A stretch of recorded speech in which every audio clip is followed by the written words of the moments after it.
You're on a path in the woods, and at the end of that path is a cabin. And in the basement of that cabin is a princess. You're here to slay her. If you don't, it will be the end of the world.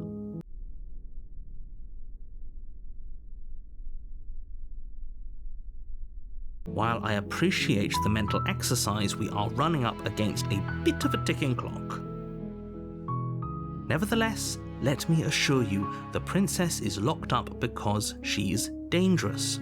She is not dangerous because she's locked up.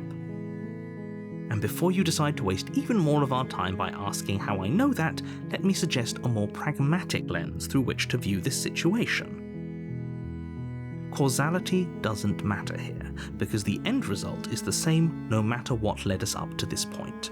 If the princess leaves the cabin, the world will end, and there is no changing that. It's no use arguing semantics over a metaphorical chicken or egg, because the egg is hatched and it's about to ruin everything. Unless, of course, you do your job .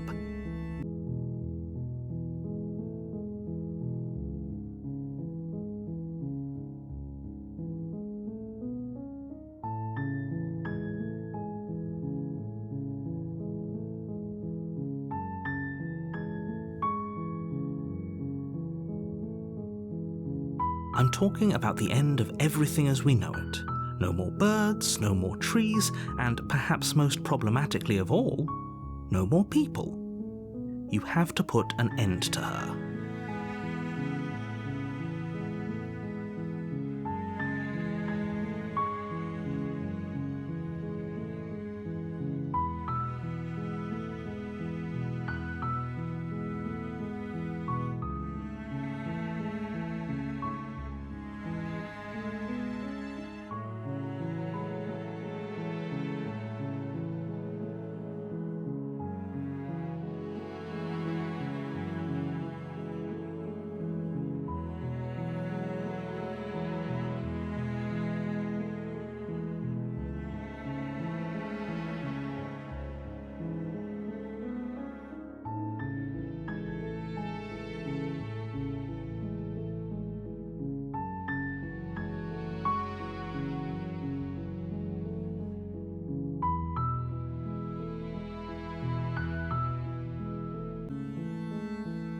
Then I guess we'll just have to see what happens. But a word of warning. If you go in prepared to hear her out, she could easily trap you in her web of lies. And the more you listen to her honeyed words, the harder it'll be to pull yourself out. Then each and every one of us is doomed. So sure, go, talk to her. See how that turns out for all of us. You make your way up the short path to the cabin. You'll find the princess within. We're not going to go through with this, right? She's a princess. We're supposed to save princesses, not slay them. Ignore him. He doesn't know what he's talking about.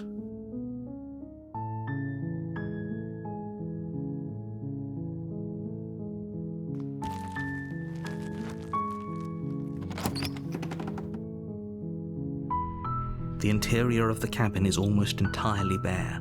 The air is stale and musty, and the floor and walls are painted in a fine layer of dust. The only furniture of note is a plain wooden table.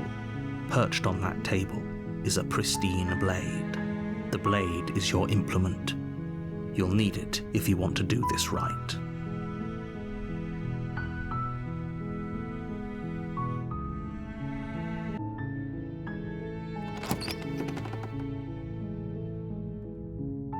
The door to the basement creaks open, revealing a staircase faintly illuminated by an unseen light in the room below. This is an oppressive place. The air feels heavy and damp, a hint of rot filtering from the ancient wood. If the princess really lives here, slaying her is probably doing her a favor. Her voice softly carries up the stairs. Hello? Is someone there? It's hypnotizing. It's the kind of voice you only have to hear once to remember it for the rest of your life. Don't let it fool you. It's all part of the manipulation. You're playing a dangerous game by coming here unarmed.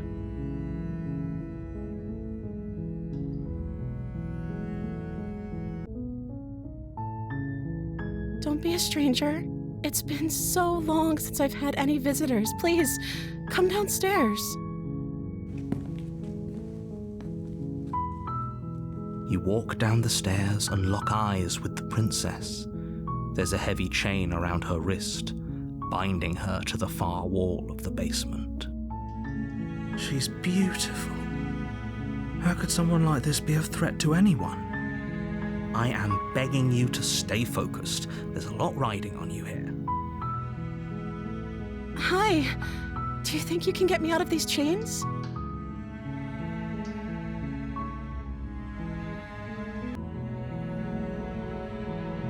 Okay.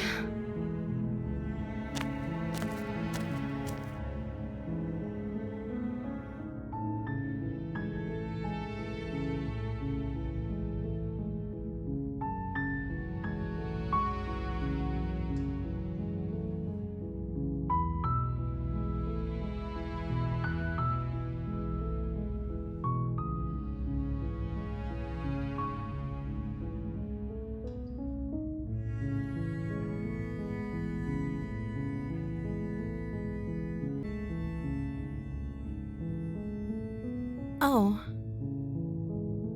She pauses, carefully formulating her words before she responds.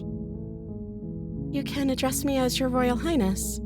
Or you can just call me Princess if Your Royal Highness is too formal. Is Princess her name or her title? What if it's both? Could you imagine being named Princess Princess?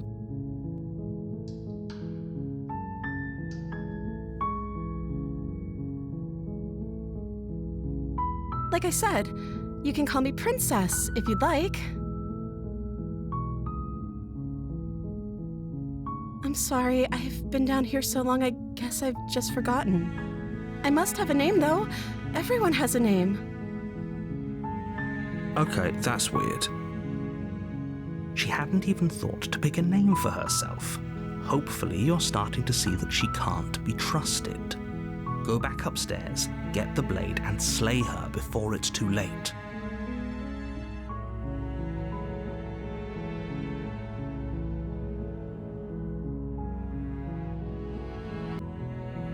I don't see what that has to do with anything. This is the only time this is ever going to happen, but I agree with the princess. That's hardly relevant.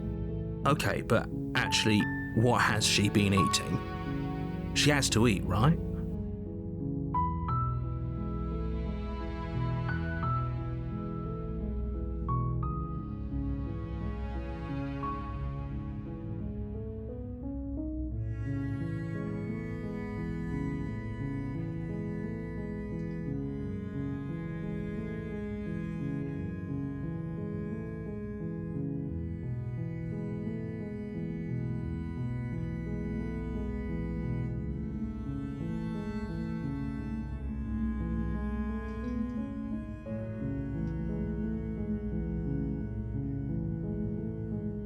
Of course I'm locked up down here for a reason.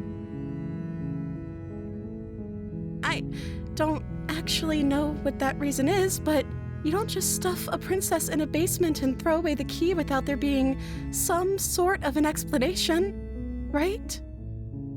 You have all the explanation you need, and you should know better than to trust whatever she comes up with.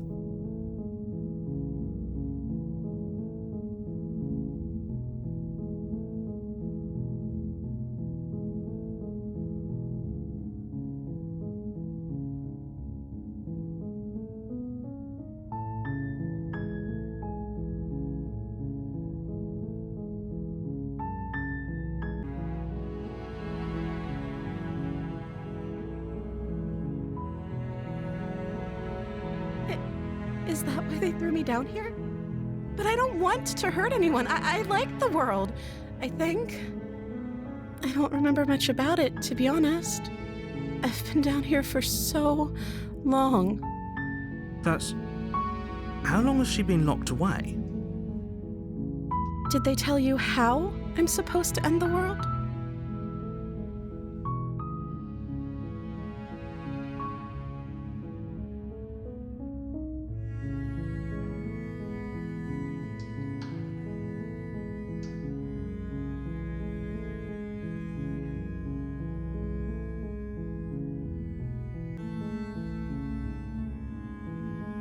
They haven't shared a thing, have they? All they've done is point a finger. At the end of the day, whatever the two of us have going on down here is about trust. Whoever sent you to slay me claimed I was a threat to the world, but they didn't tell you why. I don't trust that, and I don't think you do either, or you wouldn't have come down here to talk. She has a point. We're talking like this for a reason. So this shouldn't be about what I'd do if I got out of here, or me saying the right thing to convince you to save me. This is about how messed up this whole situation is. This is my life we're talking about. Do you really think I can even end the world? Why would I even want to?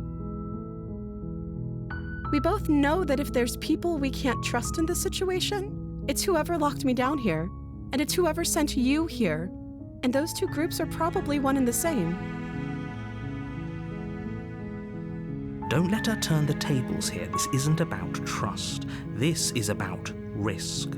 We stand to lose everything, all for the sake of one person, and a subjugating monarch, no less.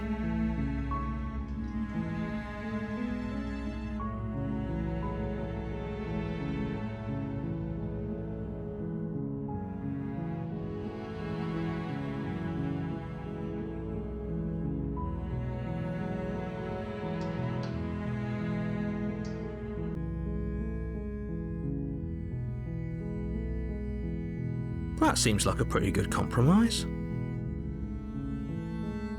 I don't think I could bear being down here that much longer. Leaving her alive is too risky. If you don't deal with her soon, she will find a way out. So I'm the only one who liked that idea.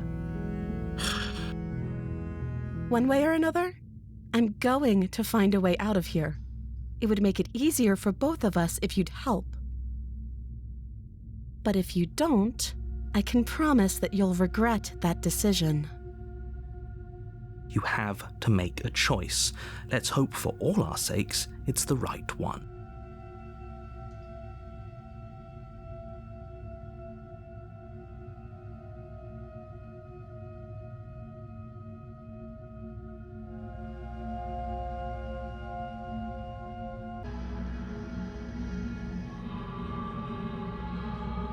Thank you. You turn back to the stairs, intent on retrieving the blade in the cabin. Where are you going?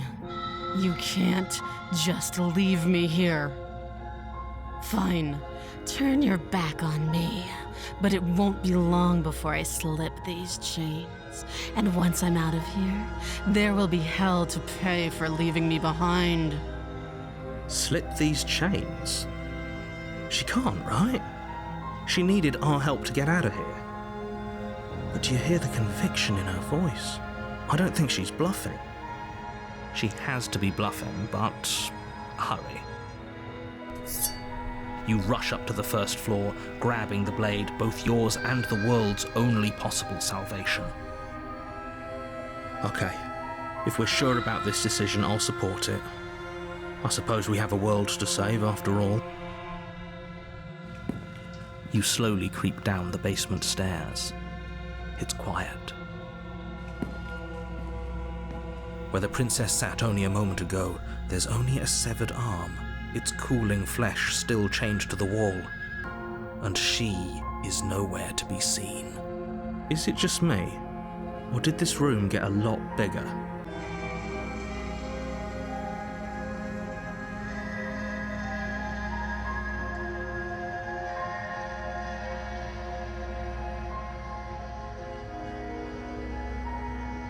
Your eyes dart to the corners of the room. You don't see her. Where is she?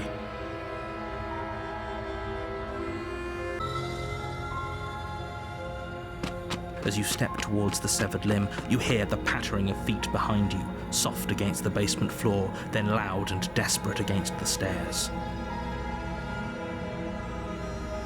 You turn to chase after the princess, but she's fast and has too much of a lead. She slams the door behind her before you can make it to the top of the stairs. The lock clicks into place. No! Thanks for letting me out. I'd return the favor, but I think we both know that I can't trust you to let me stay free. With those parting words, the princess walks away, her quiet footsteps eventually fading as she leaves you and the cabin to rot. You're stuck here, alone. It can't just end like this, right? As much as I'd prefer for things to have gone differently, I can't deny the reality of what's happened. I'm sorry, but it's over. You don't know how much time passes before the end, but eventually it comes. The world ends, and you end with it.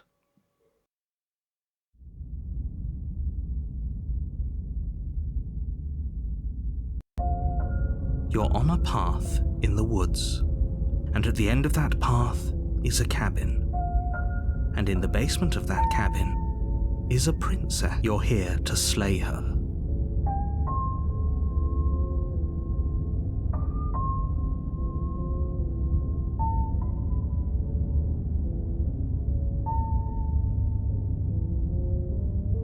It hasn't. Or if it has, I certainly haven't been a part of it. We've just met for the first time, you and I. If he does brilliant, we need to keep our cards close to our chest, and I'm not sure we can trust him. You know I can hear you, right? It's going to be a lot harder than you think to keep secrets from me. Did I say I'm not sure we can trust him? Slip of the tongue, bit of the old brain fog. I meant to say that we should probably head over to the cabin and slay that princess. We already know we can't trust her, so let's get on with the show.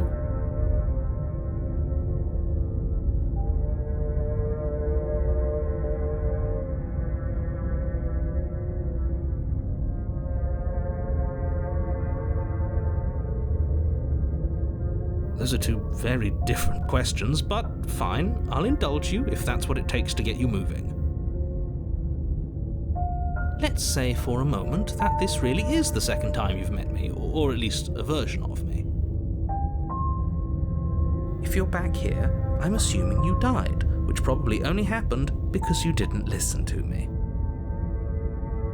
We were just weighing our options in a morally ambiguous situation. You can't blame us for weighing our options. I can if you failed to slay the princess, which you apparently did. So great, congratulations. You've been given another chance to actually do this right. And I believe your other question was something along the lines of, oh, what's the point of doing anything? If you're asking that, it sounds to me like you're making the rather dangerous assumption that your actions last time around didn't have any consequences. What do you mean? Of course there weren't any consequences. The princess locked us in a basement, we eventually died, and now everyone's right back where they started. Sounds pretty consequence-free to me. Yes, but in this purely hypothetical scenario, that begs the question of how you got back here. Did time simply rewind itself, or were you instead transported to a different world entirely? If it's the latter, what do you think happened after you died? Do you think the people there lived happily ever after? Or do you think that the princess, left unhindered, brought about the end to everyone and everything, just like I told you she would? That's a very good point. This princess character seems like a lot of trouble, and if you think about it, actually slaying her probably breaks us out of this cycle, right? We don't want to be stuck here forever, do we? You're laying it on a little thick, aren't you? laying it on a little thick? What are you talking about? I'm sharing my honest opinions. What matters is that almost everyone seems to be on the same page. So whenever you're ready, you can stop dawdling, get to the cabin, and save the world.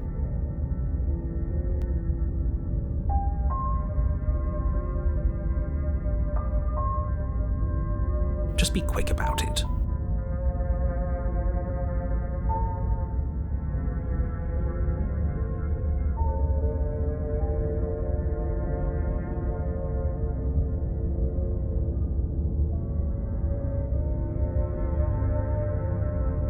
People locked her in that basement, and I told you what this place is.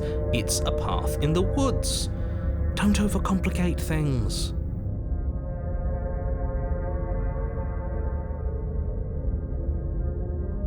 Like I said, if she killed you, it was probably because you didn't listen to me. Don't talk to her, don't trust her, just go in, do your job, and save the world.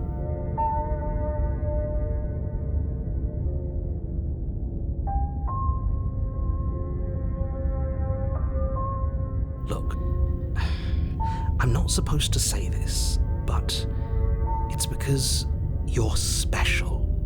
You're the only person capable of doing this. Call it a prophecy, if that helps, but it's just the way things are. Oh, I didn't know we were special.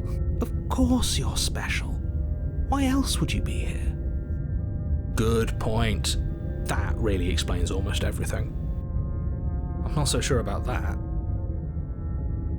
You know, you're right, but it explains almost everything.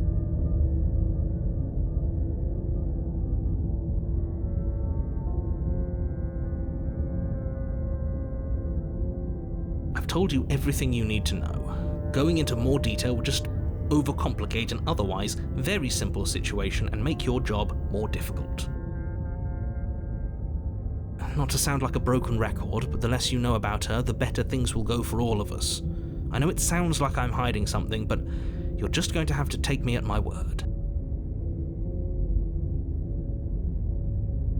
I don't think either of you really need to press the man on this. He wants us to slay the princess, so why would he have anything to hide? He seems like a nice guy to me.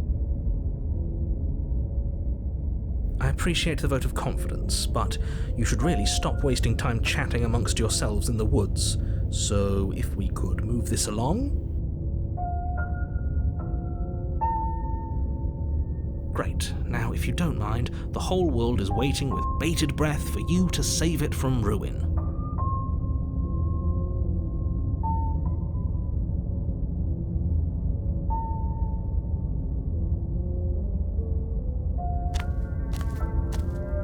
A warning before you go any further. She will lie, she will cheat, and she will do everything in her power to stop you from slaying her. Don't believe a word she says.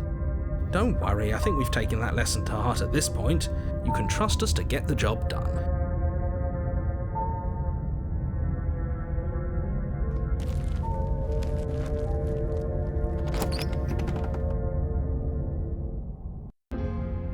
The interior of the cabin is a mess of twisted roots. The walls a chaotic weave of knotted wood that, almost as if by accident, just happened to resemble a room. The floor is damp and earthy, and the only furniture of note is a slab of mud in the shape of a shelf, with a pristine blade perched on its edge. The blade is your implement. You'll need it if you want to do this right.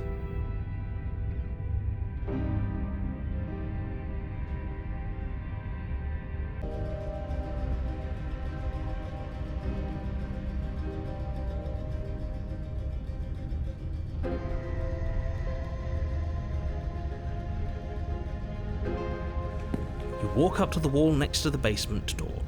It's a wall. There isn't much to see here.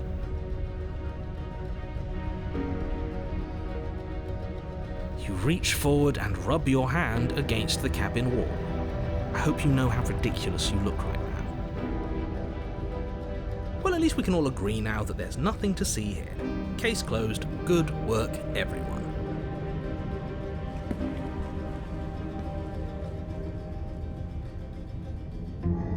Very different. maybe that's because you haven't actually been here. I hope this means you'll finally drop that ridiculous past life nonsense. You haven't died, and you certainly haven't been killed by the princess. So focus up. A lot's riding on this.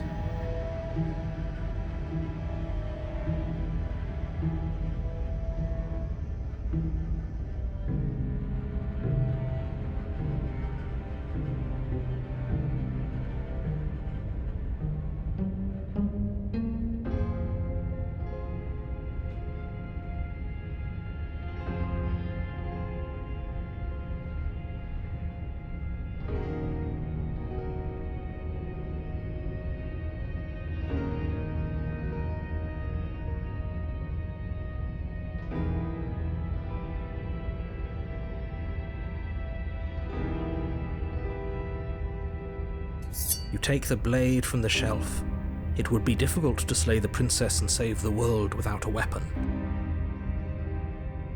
Well, if we're grabbing a weapon, we should probably keep it hidden behind our backs. She doesn't have to know we have it.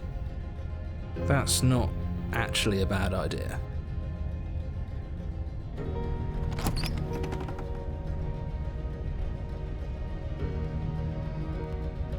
The door to the basement creaks open, revealing a staircase dug into the muddy earth below. The ceiling is thick with roots that hang like locks of tangled hair. The weak starlight from the cabin windows behind you can barely penetrate the gloom here, only illuminating the edges of an opening below. It shines in the darkness like some kind of massive maw, waiting to swallow you up into the earth. The air smells of dirt and copper. It's thick and wet, as if your lungs are being coated in mud with each intake of breath. If the princess lives here, slaying her would probably be doing her a favor. Her voice skitters up from below. Something nasty finds itself on my stairs. Come on down. Don't be scared. I probably won't bite.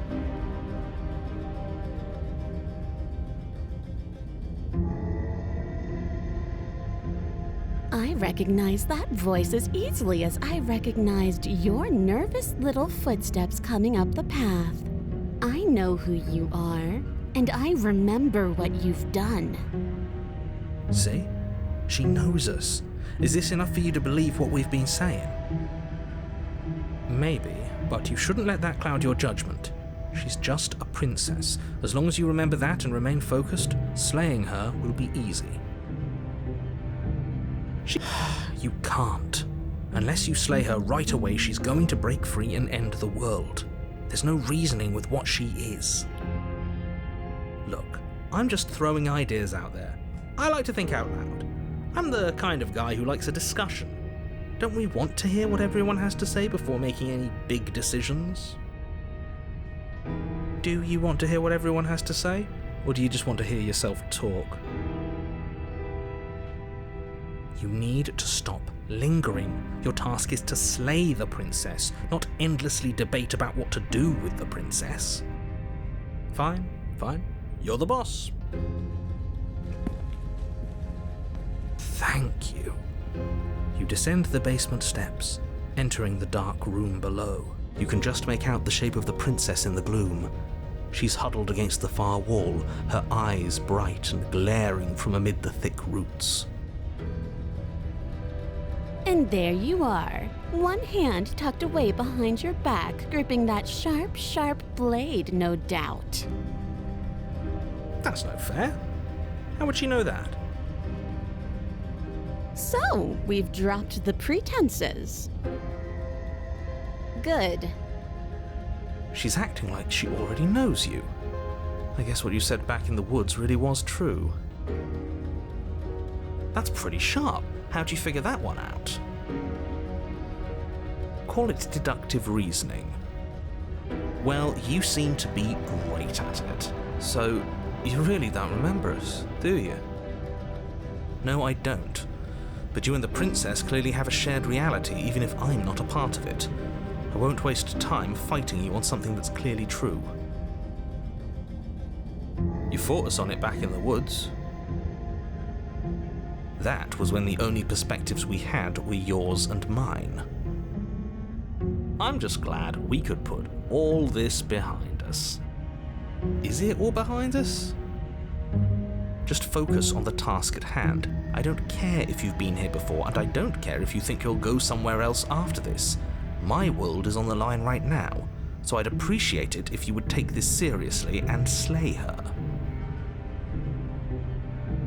Let's chat her up a bit first. Maybe we can find a middle ground where everyone's happy. Don't talk to her. You're just going to make things more difficult than they have to be. Well, I seem to remember you having a tongue.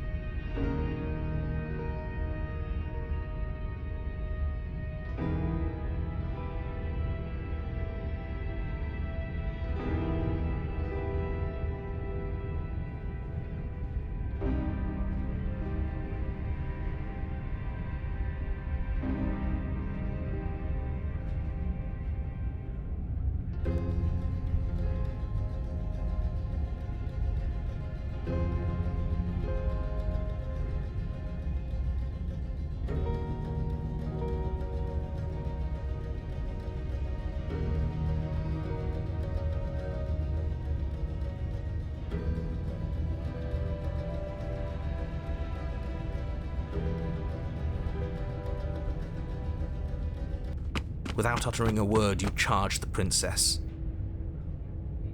So much for finding an easy way out. I can't believe you're making us work for it. Better a violent fool than a plotting coward. Better for me, at least. As you close the distance, readying your strike, the princess's chain falls from her wrist. She takes advantage of your split second of surprise and throws a fistful of dirt into your eyes. She could have gotten out of those the whole time, that sneaky little... A woman after my own heart, really. It's a shame we're playing opposite teams. This is why you couldn't just abandon her here. Left to her own devices, she would always find a way out. Now stop her.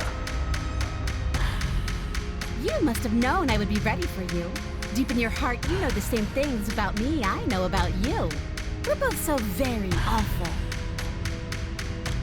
As you brush the silt from your eyes, the princess tackles you, flattening you against the dirt floor. We were always going to kill each other here, weren't we? I can't trust you, and you can't trust me, and those doubts spin and spin and spin into hate.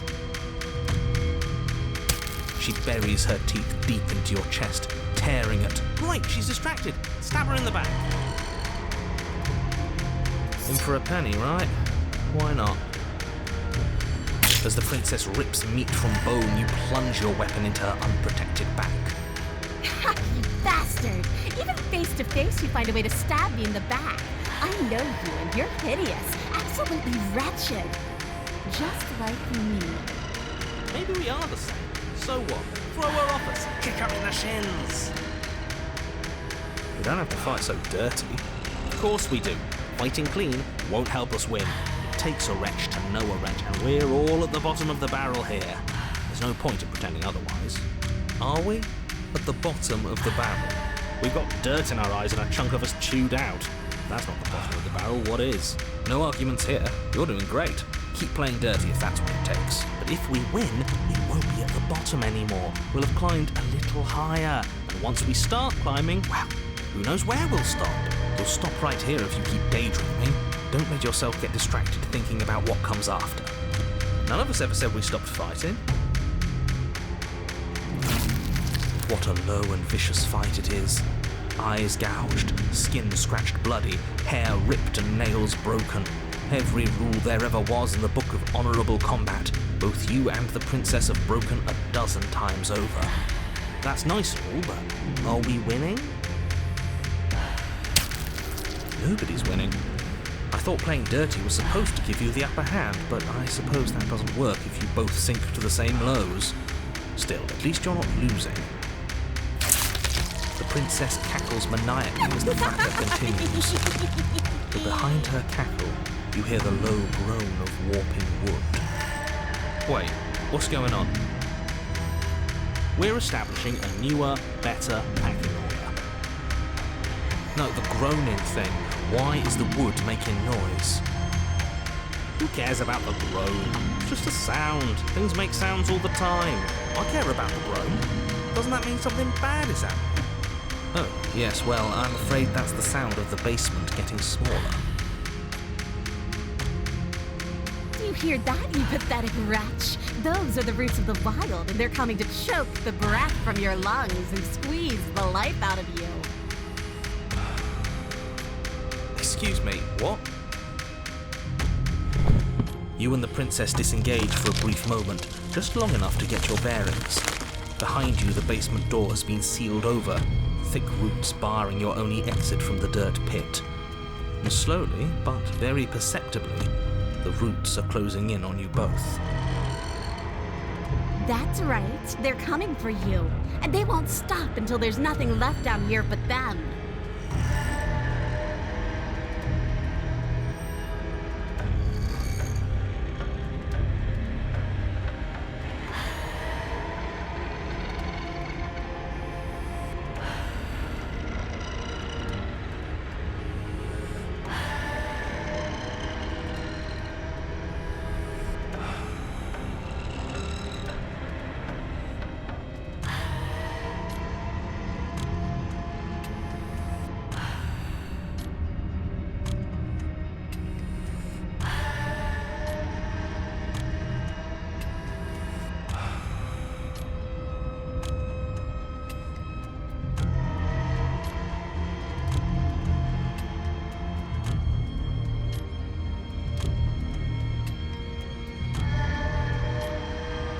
But we are animals, we are.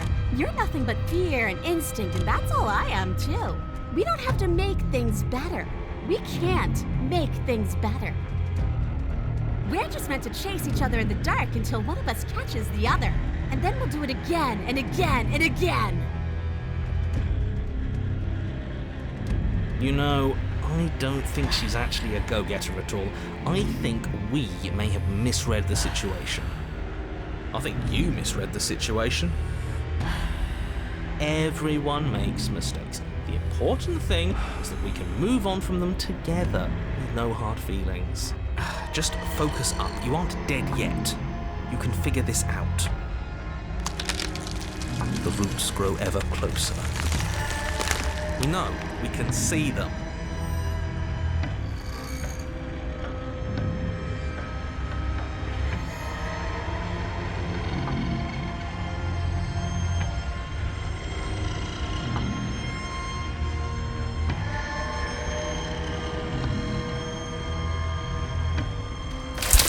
Princess once more, and once more the two of you fall into a vicious brawl. The basement continues to shrink as you fight, but neither of you pay it any more mind. Not until it's too late.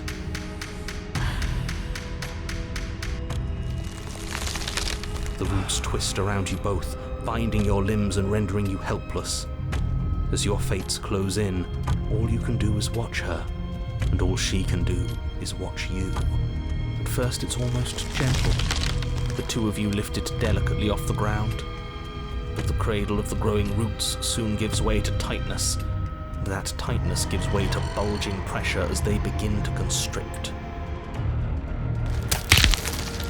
The sound of creaking wood is drowned out by the snaps and pops of your bones, pain flooding your senses as you feel your skin deform, being shaped unnaturally by the living basement. Tears well up in the princess's eyes, her own bones splintering and flesh swelling with trapped blood.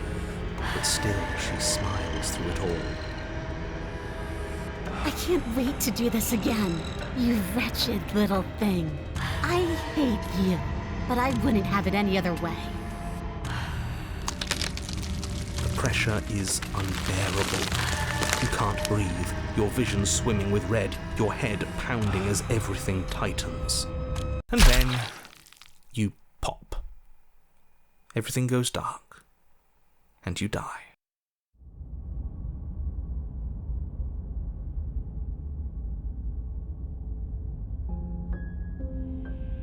We are a path in the woods.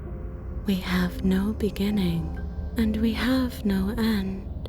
But that something cold and unnatural sits watching us from just beyond our edge. His gaze pushes against our borders, curling them in on themselves, preventing them from stretching to the places they need to reach. No, that's all wrong. You're not a path in the woods, you're on a path in the woods. Who's even saying that? That's not the princess, is it? Oh no. How many times have you been here? I think this is our third? That's bad. That's very, very bad. It wasn't even supposed to reach 2. If you're at 3, well, no wonder things aren't the way they're supposed to be. Let's get our facts straight. What happened last time? What could you have possibly done for things to be like this? The thing that sits beyond our edge speaks his logic into us. He tries to grasp at things that cannot be grasped. He tries to stare with wide pupils at that which can only be held from the corner of the eye or with a passing glance. Shut up. The rest of you, talk. What happened? What did you do? Sure, there's no reason to keep secrets. Someone decided to go in guns blazing last time, and that someone got us killed. And what should we have done? Let you draw things out with all that conniving? Everyone knows a straight fight is best. It's honest. There's no need to bicker about it. I wasn't trying to start anything. I don't mind what happened to us. I kind of like it now that we aren't actively being crushed. Yeah, now that you mention it, this isn't so bad. And it's not like the fight is what killed us anyway, it was the cabin. No point worrying about who charged who when that place ground us all into paste in the end, the princess included. It was a fitting end. I'm sorry if it hurt, but doesn't this make it all seem so small? I see. So the cabin ground you into paste, and now you're convinced you're stuck together. What a mess. He doesn't understand. We aren't convinced of anything, and we aren't stuck together. We're one. This is how we're supposed to be. Can't you feel it?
We can't go back to that.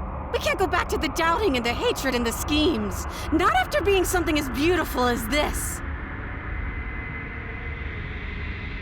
Doesn't all that conflict feel so far away right now? So petty? We've been posed against each other by something that understands the strength of our unity. Spoken like, honestly, a real puppet master. Have we considered that maybe she's the one trying to trick us? I'm not. But there's a feeling, isn't there? That petty feeling she mentioned is fuzzy, but it's there. Almost like she still hates us. It feels mutual. Please, stop. If you pay attention to that feeling, we'll fall apart. Don't look at it! She's trying to turn you away from the truth. There's something she doesn't want you to see. I think you already know you have to look at it. Hold yourself together. We're no strangers to effort. We can push this back down. Something might do us in eventually, but I'll be damned if that something is a thought.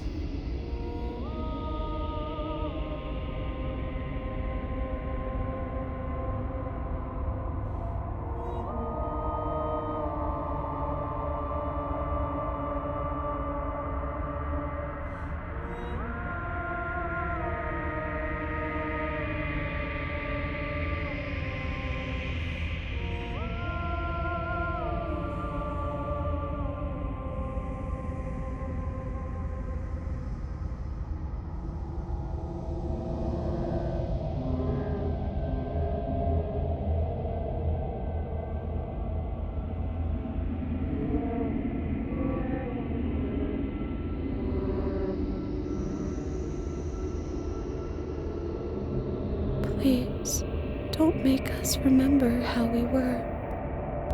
And just like that, you start to fall apart. Right, she really does hate us, and we hate her. It hurts thinking about us as separate things, but we're separate. We can't hate ourselves. I love me. We never got to see the end of that fight, did we? And we can't both be winners. One of us has to beat the other, right? I don't want to remember what it felt like to be killed. It was so much nicer when it didn't feel like it mattered. And yet you keep remembering. You remember the loathing and animosity you've shared with the princess, the pain and the anger and the betrayal. And you start to remember something else, too. You remember that you are a distinct being with a finite form and a mortal body. You can feel it. There is a shifting of the space around you, the infinitesimal movement of your molecules rearranging back into the shape of what you're meant to be. Maybe bygones can't be bygones. I don't know why I ever wanted to share a body with you, of all things. It's like my very soul reeks of yours. That was horrible. This is better, finally. I'll be able to hurt you like you deserve. I wish I didn't have to. Some divisions, when so, can never truly be mended. A cavernous gash rips across whatever it was you thought you were.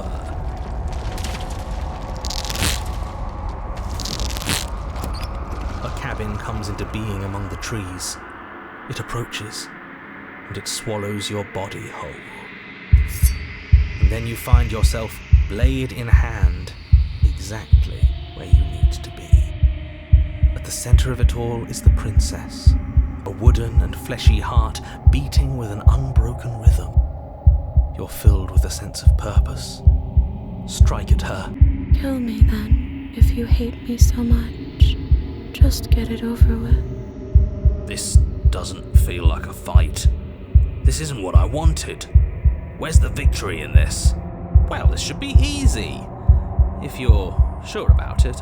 I mean, what's the point of being king of the hill if there's no one around to be better than? We'd just be sitting on a hill. Do we have to do this? You have to. You know you have to.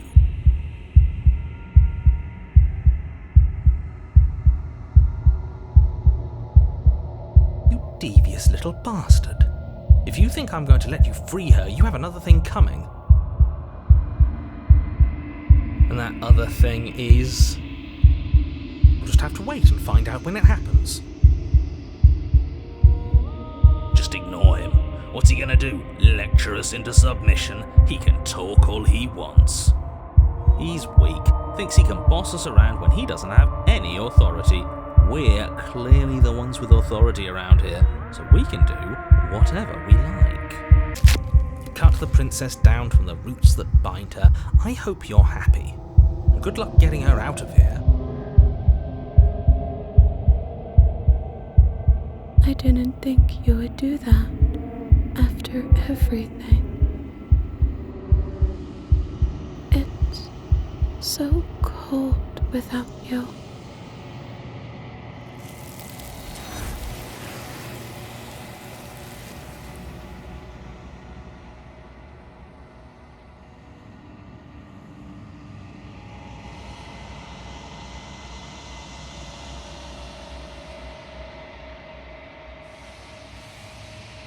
She's gone. Where did she go? Should we try and find her? And there's that mirror again. Why is it here? Why now?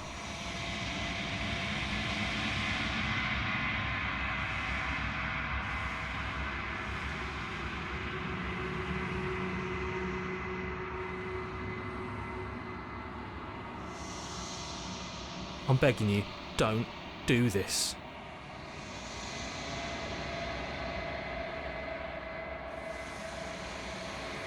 It's different now. It feels, I don't know, final. Screw the mirror. We just need to find the princess. If they think it's bad, I'm with them.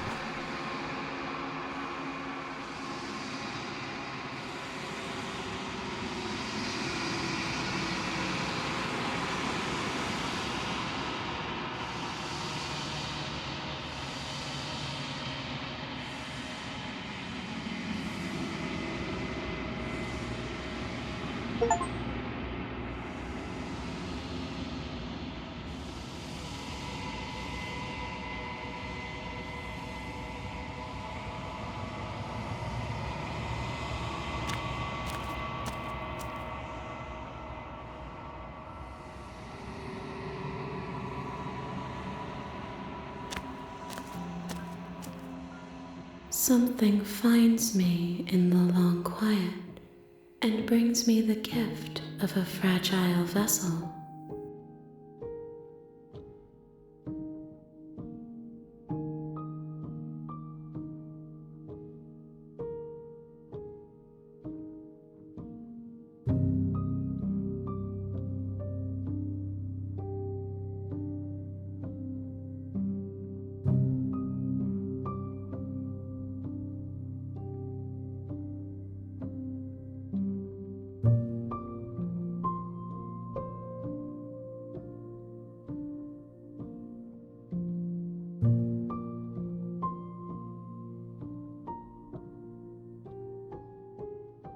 I have only just now stirred to consciousness. I could not have trapped you here, and I too yearn to be free.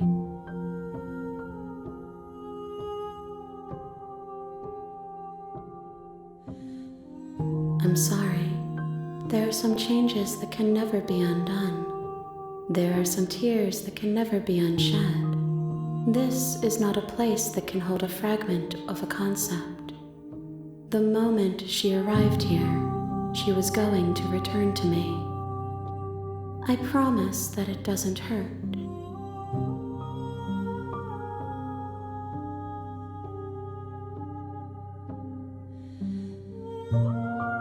I am solitary lights in an empty city. What are you?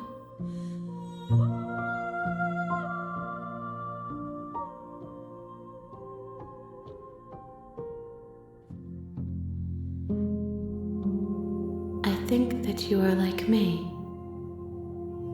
We are oceans, reduced to shallow creeks.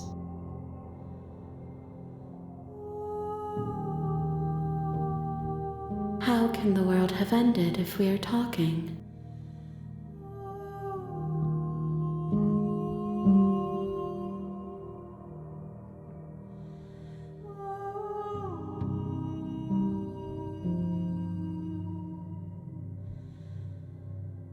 She is part of me, and part of me is her.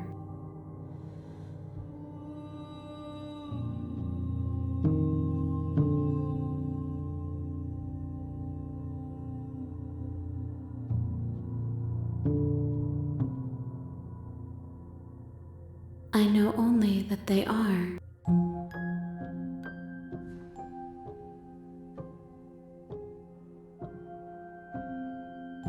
You are the only thing I have ever known.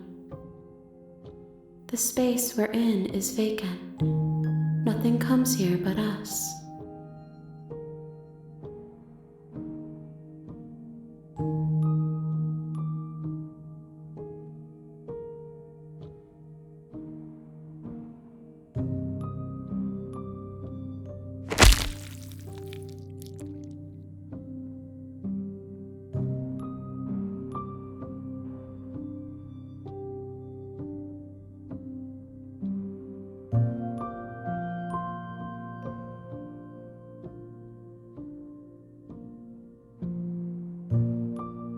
There's nowhere for you to be but here.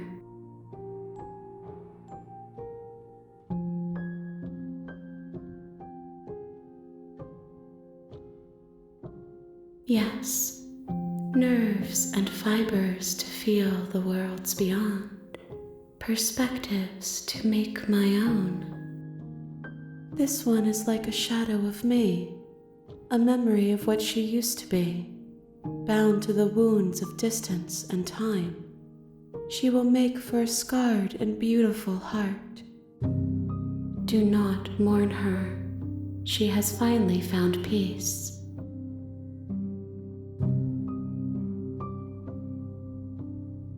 You are familiar, but you are not me.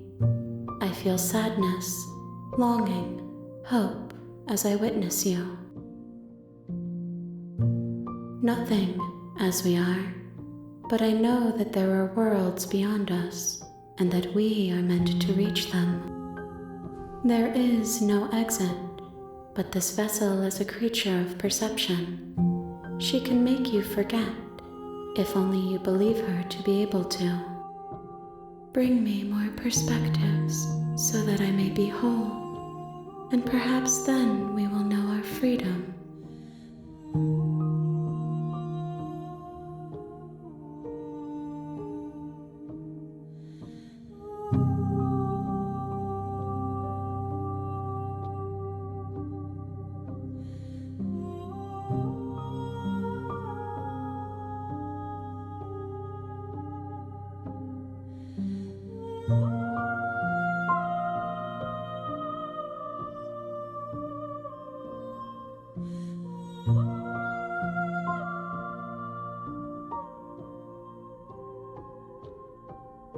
You ask of things that cannot be done. To destroy is merely to reshape, to remold.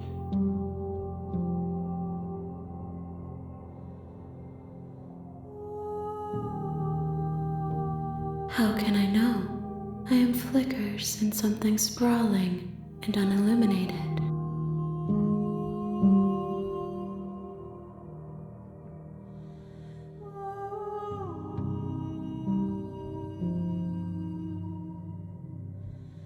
Then we will be here forever, as we are now, unfinished, dry, hollow.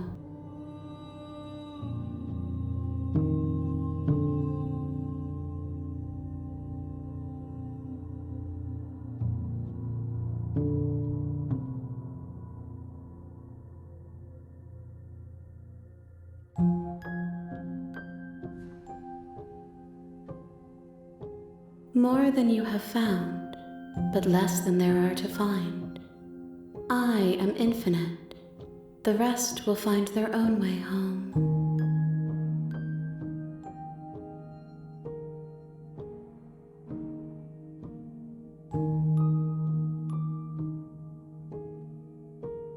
I have not lived.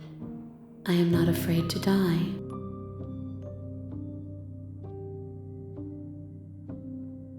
Everything, until we meet again.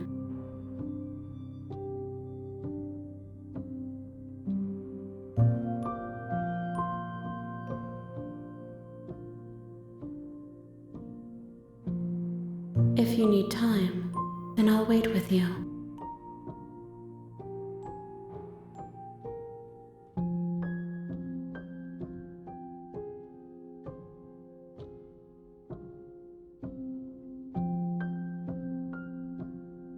She asks that I tell you to remember her. You won't.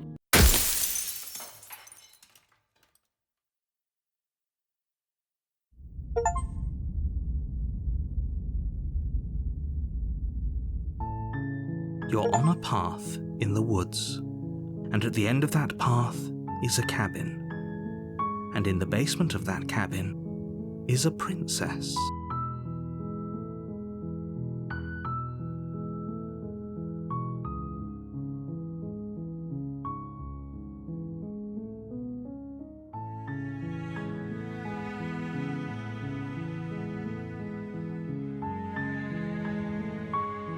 Seriously? You're just going to turn around and leave?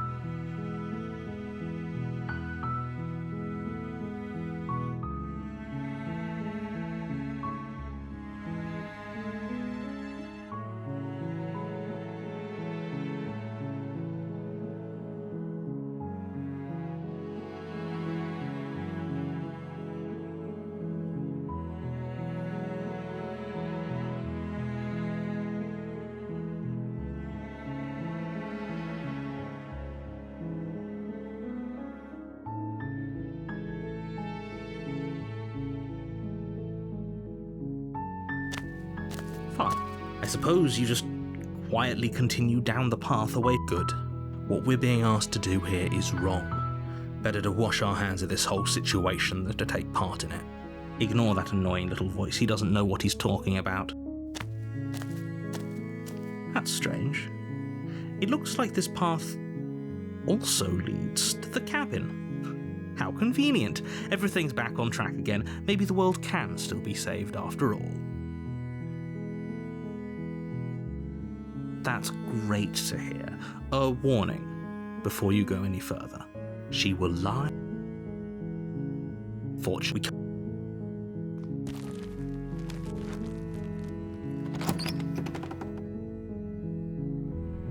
the interior of the cabin is almost entirely bare.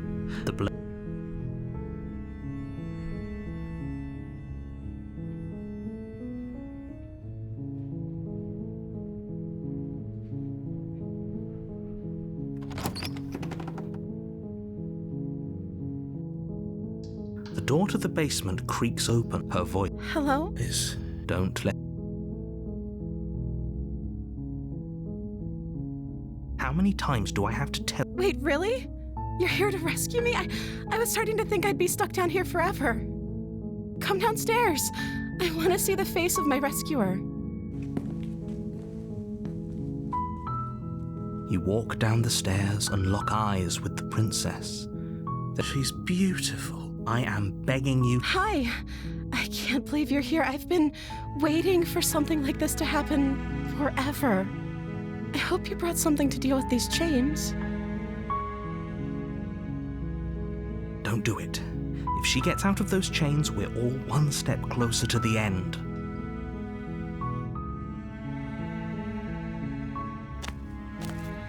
You're only making this more difficult. Thank you. Thank you. You're making a huge... No, you're doing the right thing. You walk up to the chains binding the princess to the wall and give they're large and heavy, far too solid for you to even imagine trying to break them apart. I'm guessing you don't have the key? Maybe it's somewhere upstairs. Doubtful. Whoever locked the princess away down here intended for her to never see the light of day. They wouldn't have just left the key to her chains somewhere in the cabin.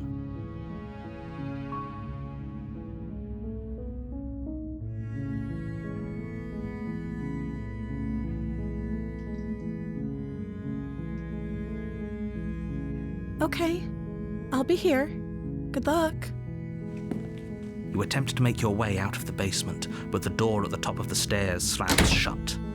You hear the click of a lock sliding into place. Is someone else here?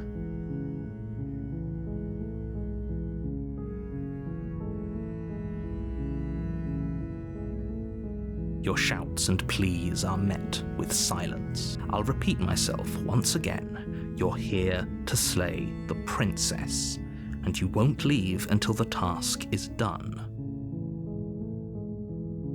You try the door, but it's locked. You make your way to the bottom of the stairs. This would have been so much easier if you'd just taken the blade like you were supposed to. Easier for whom? Easier for everyone. I heard the door slam. They locked you down here too, didn't they? There's a slight panic rising in the princess's voice. If I could just get out of these chains, I know we could force our way out of here together. She barely hesitates before raising her arm to her mouth, her teeth tearing through her limb with the determination of a trapped wolf. As she rips her flesh from her bone, a sound comes from behind you, the clang of bouncing metal. It's the blade from upstairs. You're not sure how it made its way down here, but if there's a time to strike, it's now. Or we could use it to free her. You won't like what happens if you do that. Fine. Against your better judgment, you place the blade against the ragged, self-inflicted wound on the princess's arm, just above the unyielding chain binding her to this place. You cut into her flesh.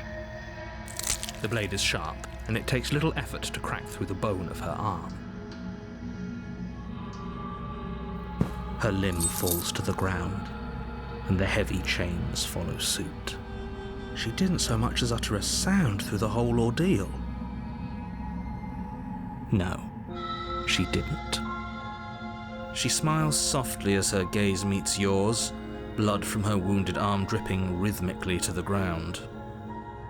How is she still smiling after everything? It's like she isn't even bothered by what just happened. Thank you. Now let's get out of here. No, we won't have any of that. The stakes are too high. You can't just let her escape into the world. No, I can't just let her escape into the world. As the princess approaches the bottom stair, your body steps forward and raises the blade.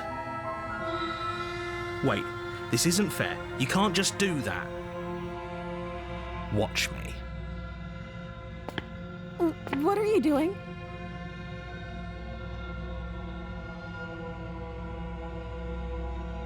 Stop that. Something's come over you, hasn't it? You know you don't have to do this, right? Your body lunges forward, the blade held low, ready to sink into her heart. But the princess dodges, stumbling back against the wall before the blade has a chance to connect. Stop it. Stop trying to resist me. I'm trying to get you out of here alive. The blade. Move the blade. As your body remains frozen in stubborn resistance, the princess takes a cautious step forward. We both know this isn't you. She nervously reaches towards you and takes the blade from your infuriatingly rigid hands. What are you doing? I'm sorry. I'll try to be quick. She plunges it into your chest, tearing through flesh and sinew. It is agony. But you aren't dead yet. Oh no, I'm so sorry. Stay strong. We can tough it out until it's done. For her sake. For her sake? Don't you start pretending that dying a painful death is some sort of heroic gesture. The two of you have literally doomed everyone. Whatever. She sinks the blade into your chest again and again and again, and you feel every inch of burning pain that slices its way into your body. I'm sorry. She doesn't know how to use a knife, does she? Apparently not, though it doesn't matter how sloppy her blade work is, does it? A stab wound is still a stab wound, and it won't be long before you bleed out. I'm so sorry. With one last thrust of the knife, your legs give out beneath you. You collapse to the floor, your blood pooling around you, your limbs unresponsive. The princess stares down at your ruined chest as tears carve rivulets of pink down her blood-spattered cheeks. It can't just end like this, right? Oh, that's rich coming from you. As much as I'd prefer for things to have gone differently, I can't deny the reality of what's happened. The two of you made your choice. It's over. Everything goes dark, and you die.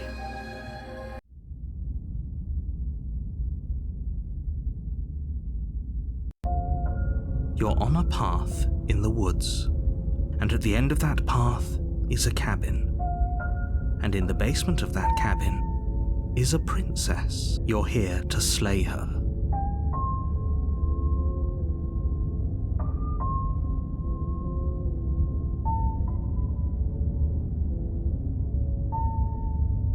My tricks?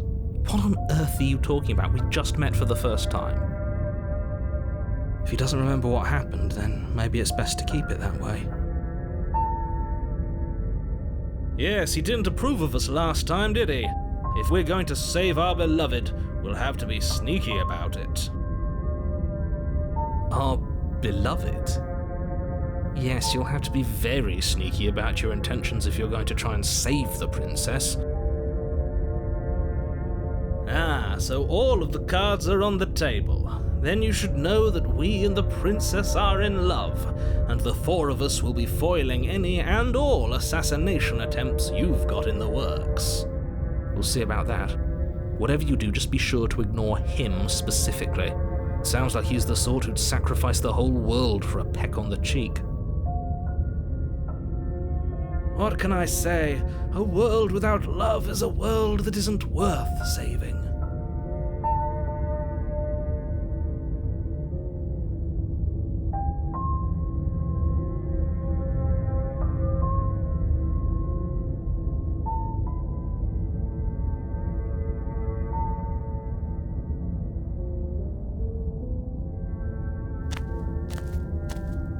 A warning. Before she will lie. I think we've all. I do, but I also speak from the heart. My passions are too great to be stifled. They must be expressed. Sure. Don't pay their bick.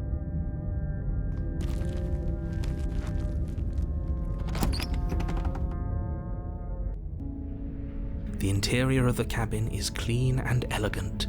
The blade.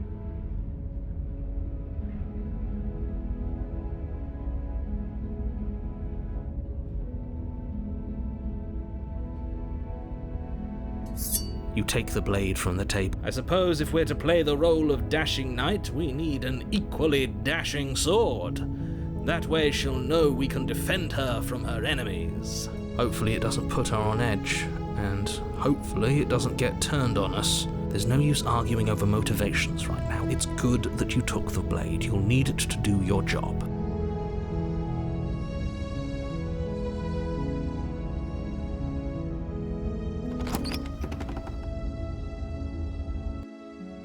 The door to the basement creaks open, revealing an intricate stairwell. Gold-trimmed carpet glimmers in the light of the torches positioned along the walls. The basement almost seems welcoming in the dim firelight. But it's still a stone basement. If the princess lives here, slaying her is probably doing her a favor. A soft voice carries up the stairs. Hello? Is someone there? Her voice, it's somehow even more beautiful than last time. I can hear wedding bells already. I've held my tongue till now, but you're taking this a little too far. We barely even know the princess. We can still do right by her without all this over-the-top fawning. Yes, for everyone's sake, you're not in love. Just remember that her charms are all part of the manipulation. You walk down the stairs and lock eyes with the princess. There's a heavy chain around her wrist, binding her to the far wall. My love, we're here to rescue you from your unjust and foul imprisonment. You know she can't hear you, right? She may not be able to hear my words, but surely she can hear my spirit. Oh, your spirit's plenty loud, all right. It's you, my dashing hero. I was so worried you wouldn't come back. Did you hear that? She said we're dashing. And she called us a hero. Flattery really goes a long way with the two of you, doesn't it? Waiting for you to come back. I didn't want to believe your ravings back in the woods, but this is next to incontrovertible evidence. You've been here before. That's right, villain, and you killed us. Well, she killed us. Only because he made us try and kill her. It was self-defense. Our beloved's hands remain unstained by cruelty. And you've died before. So an entire world has been damned to oblivion. I'd really hoped I'd be the first, but what's done is done. What matters is you have a chance to do it right this time. We damned a whole world, but everything reset. Nothing resets, you're just somewhere else. You can't keep hopping between worlds forever, especially not without leaving a trail of incomprehensible devastation behind you. This is horrible.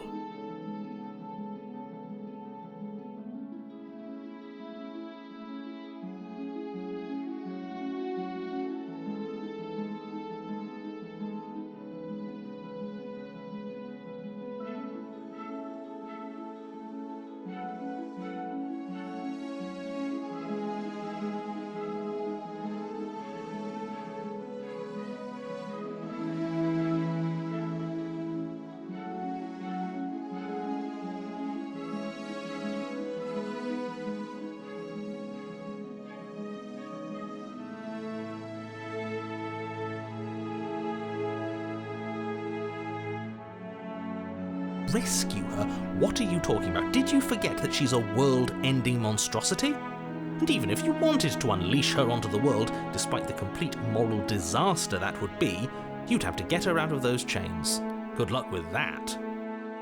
Don't you see how dainty her hands are? We'll be able to slip her out with ease. No, she's a prisoner here. You can't just slip her hand through the chains. If her hand could just slip out of the chains, why hasn't she done it already? Because we've yet to present her with her freedom. I'm not sure I follow. Would you rather believe me, a passionate heart guided by love and my own good nature, or would you rather believe the devil on your shoulder who tells you what you can and cannot do? I think I'd rather believe in facts. Ah, so you're one of those empiricists. One of us has to be. Then let me show you a brand new truth. Narrator, we courageously step forward and free our beloved from her bindings. No, I can't let you do that. If you take another step towards the princess, You'll what? Take over our body and force us to try and kill her? Yes. Not on my watch, villain. My passions contain titanic depths, and if you try anything that might harm our dearest, I will end our life without a second thought. You wouldn't. I would. I'd listen to him if I were you. He has a lot of strong feelings. And doesn't the world end if we don't stop her? You approach the princess and gingerly slide her hand from her bindings. That shouldn't have worked. I'll be damned. We're doomed. I can't believe it. But I guess I have to. I told you, there's no life more worth living than that of a true believer. I'm free, and you're not trying to kill me this time. Thank you. Thank you so much.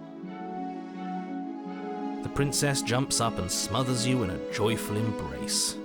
Ugh. Are you sure you want to do this? Just one slip of the wrist and your pristine blade is buried in her back, and everyone out there is saved. Is that a threat? You know what we'll do if you try it. You're going to regret this. What do we do now?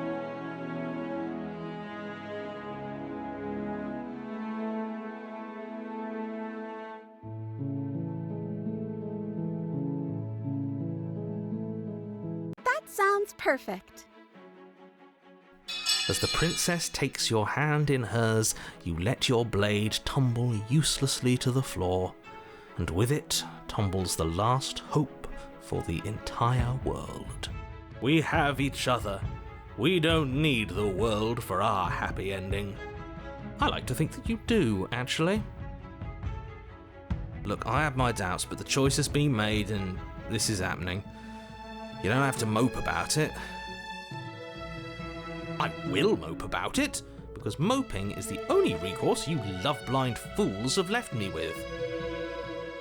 You and the princess walk up the stairs, hand in hand. Ugh, look at the way she's smiling at you.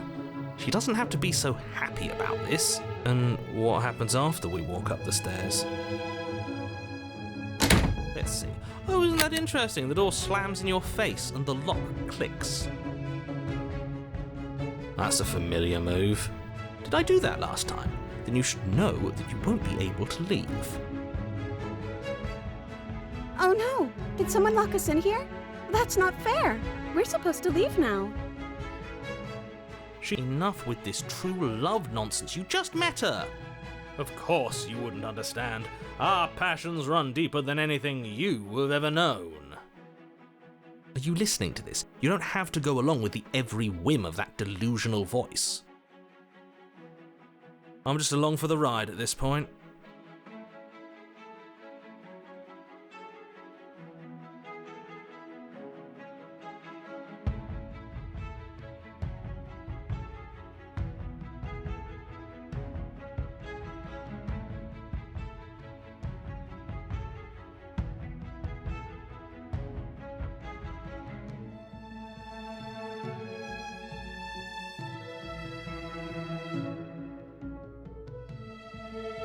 Okay, yeah, let's do it.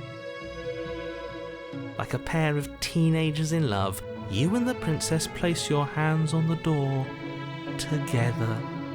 Blech. And the lock clicks and the door creaks open. Are you kidding me? I told you our love was insurmountable. You and the princess make your way upstairs. Her freedom and the world's ruin are just a few moments away. If you don't mind, I'm going to fix myself a drink before you ruin everything. If I'm about to see the end of the world, I'd rather not see it sober. You know, if her walking out that door is really going to end the world, can't we all just stay here?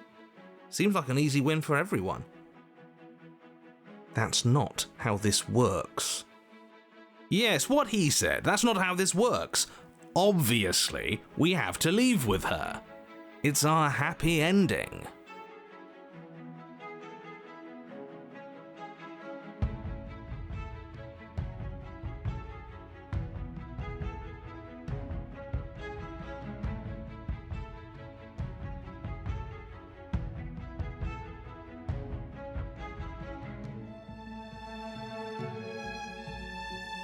What a romantic suggestion. You're right. We don't need the world. All we need is each other. That's exactly what I just suggested. Was it not romantic when I suggested it? Did you suggest that? I wasn't listening. You answered me. But the door's right there. We can just leave. Wait. Why would she say that? Was she not wooed by our proclamation of love? We not enough for her? She's not wooed by you because staying here and building a life together isn't a solution. It isn't anything. It's a non-answer. It can't be done.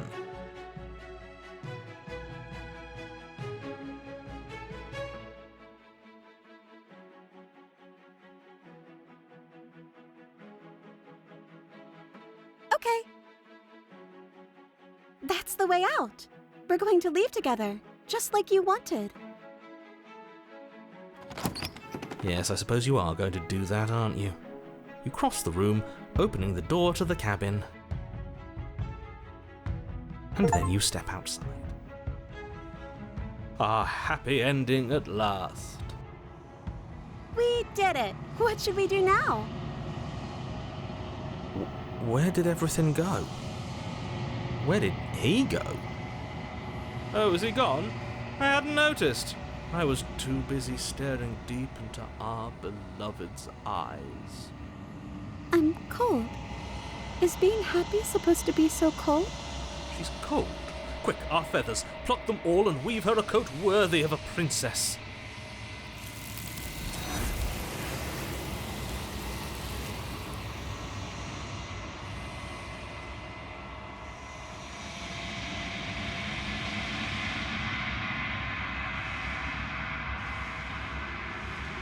She's gone.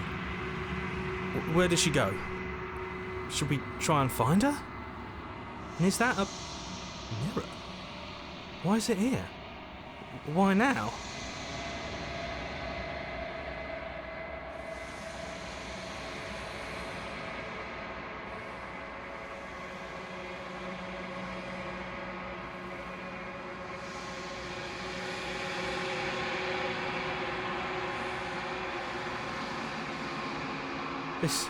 This doesn't feel right. It feels different. Final. Yes. I fear that we won't like what we'll see. What if we just sit here and preen for a while? That can't hurt, right?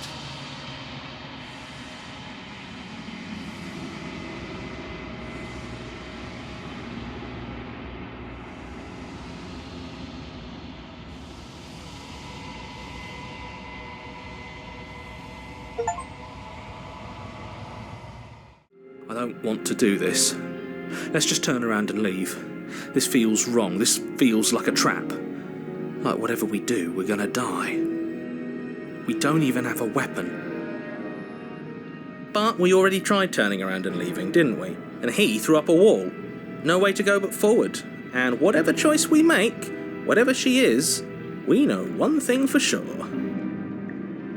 And what's that? That the fate of the world hinges on your success? There'll still be plenty of ways to ruin his day.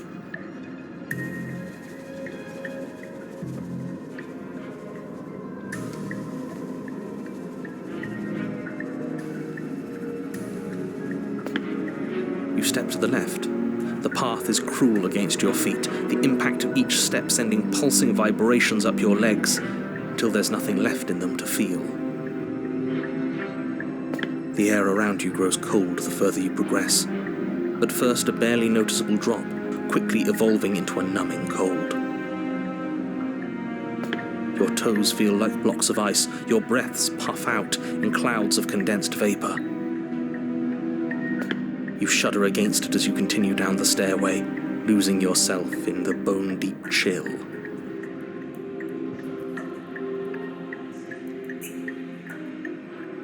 You slowly lose sense of yourself the further you go. Time disappears, and you can feel yourself begin to untether. Physical sensations dull and then vanish, until the only things experienced are the endless repeating patterns and emotions of the journey, a continuous march forward to a destination long forgotten. Consumption and betrayal, skepticism and blind devotion, rivalry and submission, terror and longing, pain and unfamiliarity. And at the heart of it all, an emotion that can only be described as... Are you just going to stand there? What the hell was that? What happened to us? I feel so strange. Like I'm fundamentally different, but also still the same person I was at the top of the stairs. Oh well, that was a trip, but now it's over. Time to get back to our old devilish ways. The princess, eyes bright but otherwise shrouded in darkness, watches you impatiently from the other side of the basement. Don't forget why you're here. And why are we here again? In case you weren't listening, I'm afraid I lost myself on the way down. You're here to... He's just being an ass, we remember. Though I'm still not sure if we should trust you. Let's talk to her for a bit, try and get our bearings. She seems normal.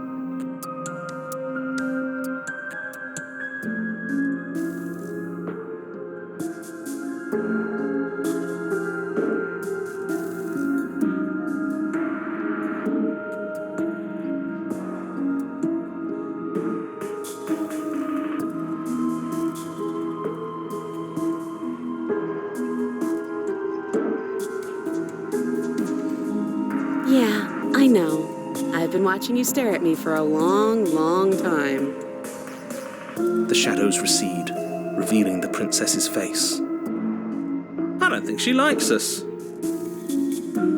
Wouldn't you be skeptical of someone stumbling in here if you were her? We lost ourselves the second we stepped into this place. I don't know how long she's been here, but I can't imagine it would be easy for her to trust anyone.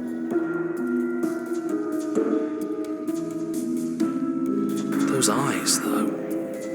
They're so sharp. It's just deception. Don't buy into it. You can do this. It's okay. Don't worry. Sometimes I get lost here too. As the princess speaks again, it's almost as if she fractures. And where there was once just one of her, there is now another. We can do that? I don't like this. It's those cabins all over again. Can we put her back? Again? Have you been here before? Should we tell him? Nah, let him stew. Right, I'm telling him. Yeah, we've been here before, but we never went to the cabin. We just turned around and left until... It's hard to describe. Until the only thing we could see was the same cabin going on forever. And then you told us that the world ended and we died. And then we woke up, and I'm pretty sure you're familiar with all the rest of it. It seems to me like you saw something you weren't supposed to have seen. If only you'd listened to whatever words of wisdom you were given in that other reality. But what's done is done, isn't it? Whatever you saw last time, unsee it. Whatever thoughts weaseled their way into your head, unthink them. If it's not already too late. You have a job to do here, and you need to do it now. Ooh, new plan. Let's see if we can make even more of her.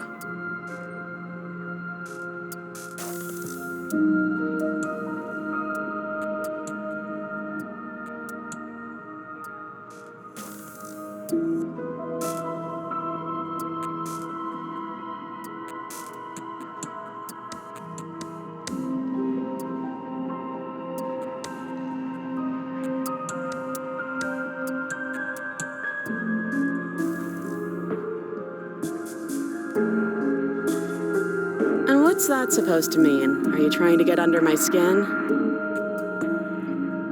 There must be something wrong with you. I'm the same as I was a moment ago. She fractures again. I don't like where this is going. Neither do I.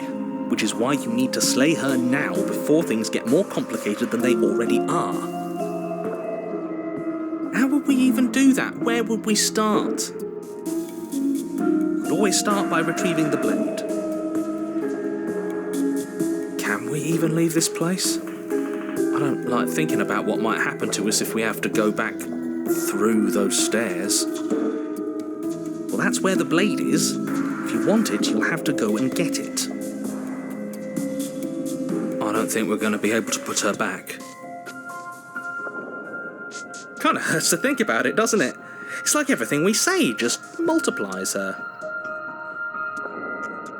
It certainly looks that way, so please, for the love of everything, stop asking her questions and stop stalling. You're obviously just making things worse.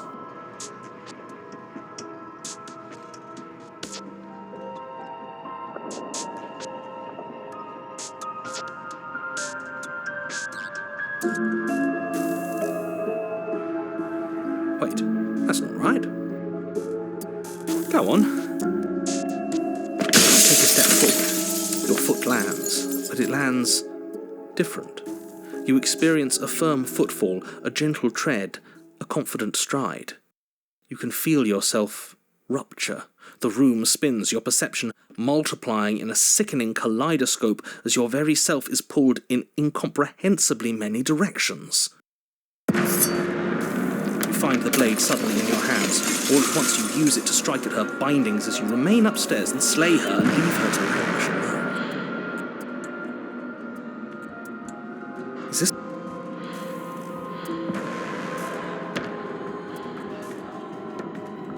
But this... We can't... Do you not have anything witty to say? I could use a good bit of wit right now. No, I don't, because this isn't fun. How are we supposed to have fun if everything is happening at the same time? It's the same as nothing happening, and nothing is excruciating. Luckily for all of us, nothing and everything doesn't go on forever. The world and the princess collapse in on themselves before it all falls apart. I think he's gone. We were never going to salvage this, were we? What happened to us? What are we? There are parts of us that are dead, and the others just don't fit. They just don't fit. We can feel them moving around in spaces they don't belong. It's all so uncomfortable. Did you do this? Did we do this? Can you pull us back apart? Can you fix us? We should help her. I think we did this. How surprisingly sincere. I didn't actually think our actions had consequences. It's a little late for regret, isn't it? Please.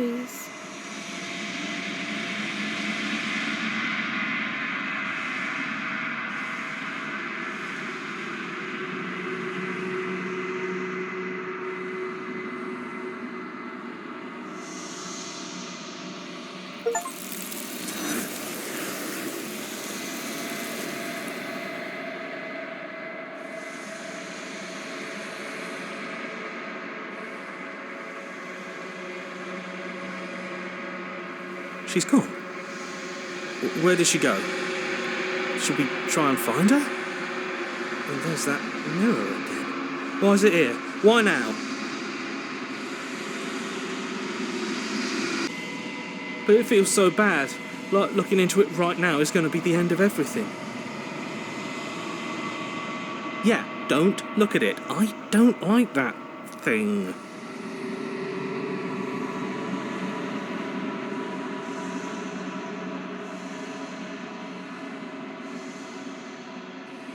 Okay.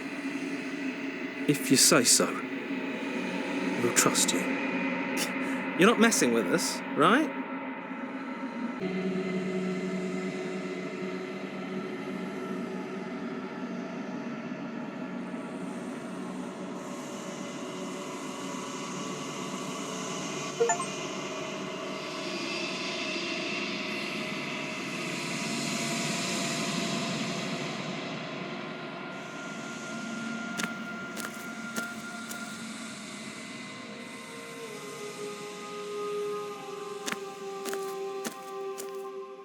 There's a world beyond the endless walls of the long quiet.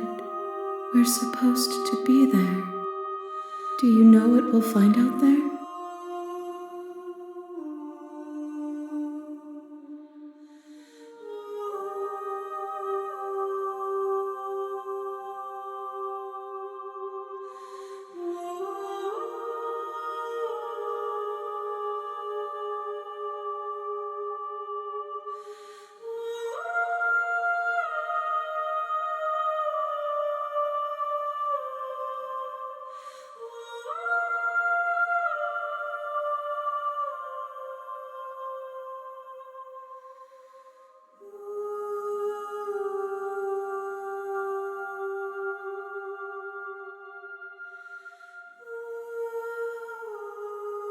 No, their thoughts are quiet.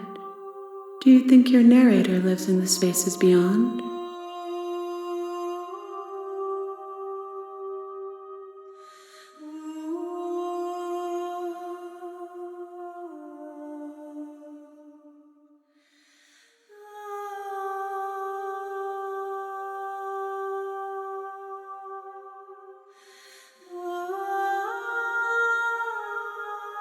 Do not look to one who fears me for your truth. The only answers worth knowing are those we can find within ourselves.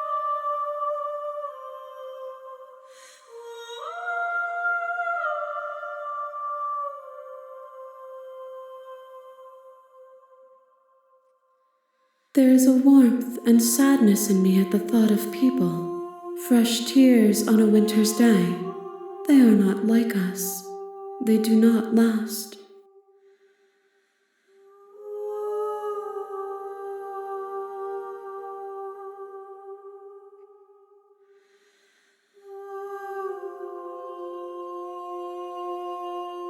We are real. Nothing is an idea that dwells in the absence of something, but nothing cannot exist on its own, and because of that, nothing can't exist.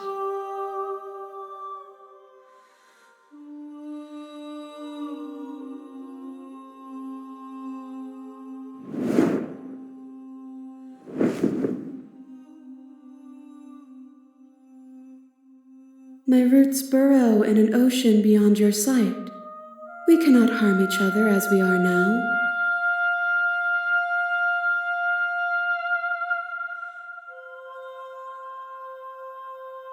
I'm sorry. Words are difficult for me. They never fully weave what I wish to say. If you do not like my answers, then you need not ask me questions. The vessels you choose to bring me carry far more meaning than anything words could say in the spaces between.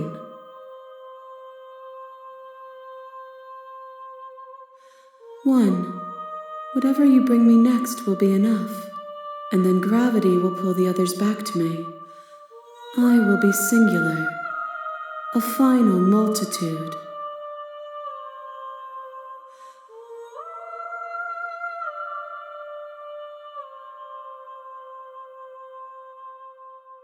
If I did, I would already be awake.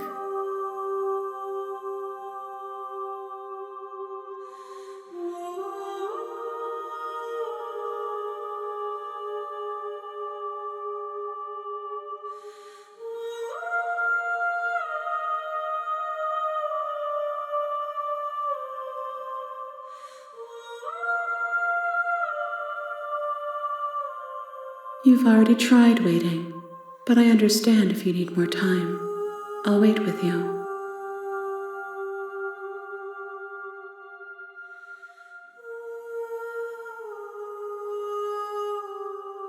The next time I see you, each of us will finally know what we are. I will be here, waiting for you.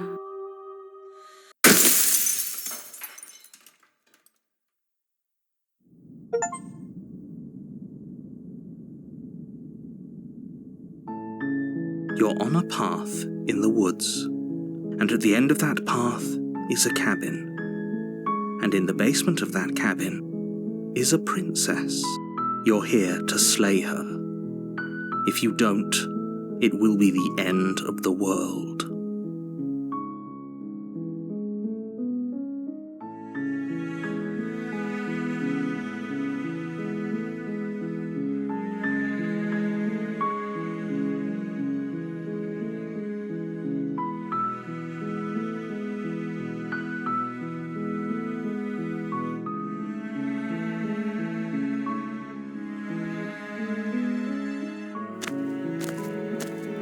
You make your way up the short path to the cabin. You'll find the princess within. We're not going to go through with this, right? She's a princess. We're supposed to save princesses, not slay them. Ignore him. He doesn't know what he's talking about.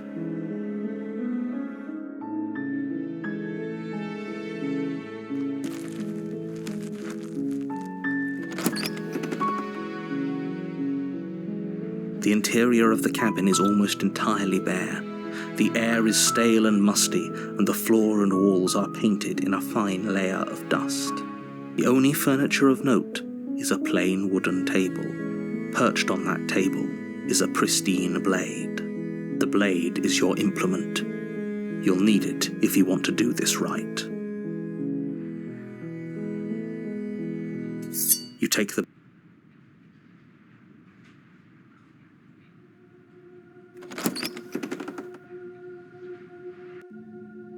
The door to the basement creaks open, revealing a staircase faintly illuminated by an unseen light in the room below. This is an oppressive place. The air feels heavy and damp, a hint of rot filtering from the ancient wood. If the princess really lives here, slaying her is probably doing her a favor. Who's there? She sounds dangerous. It's almost as if she's the one in charge down here. Don't let it fool you. It's all part of the manipulation.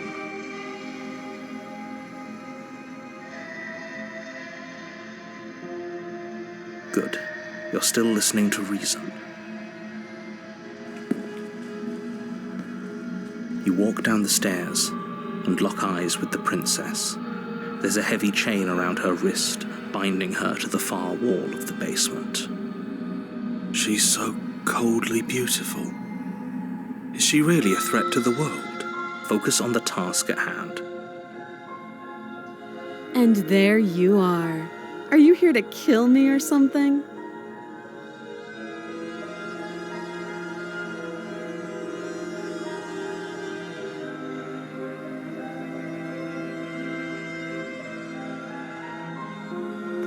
You step forward, your grip on the blade tightening as you steel your resolve. Oh? No talking then? Fine. What even makes you think you can kill me? I'm probably chained up in this basement for a reason, right? And if that knife is the only weapon you have, you'll have to get close enough to use it. So, you should just drop it. Best not to risk finding out what I can do. She's unarmed. If you hesitate now, it'll be too late. End this. You lunge forward without a moment's hesitation. You feel flesh easily give way and look down to see your blade already sinking deep into her heart. Oh. This is it, isn't it? I'm almost embarrassed. I should have seen that coming. But I have to wonder, do you actually believe this was enough to kill me? It's like she's convinced she can't die. Yes, even as she lays there dying, she entirely believes herself to be alive and well. But it's over, isn't it?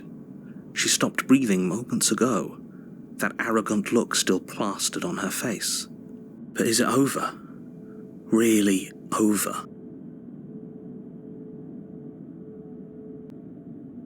It's over. You could check her sleeves if you want, but I can assure you that there's nothing hidden up there. We should make sure.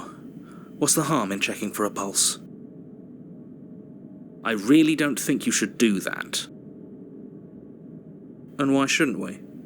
Is there something you're not telling us?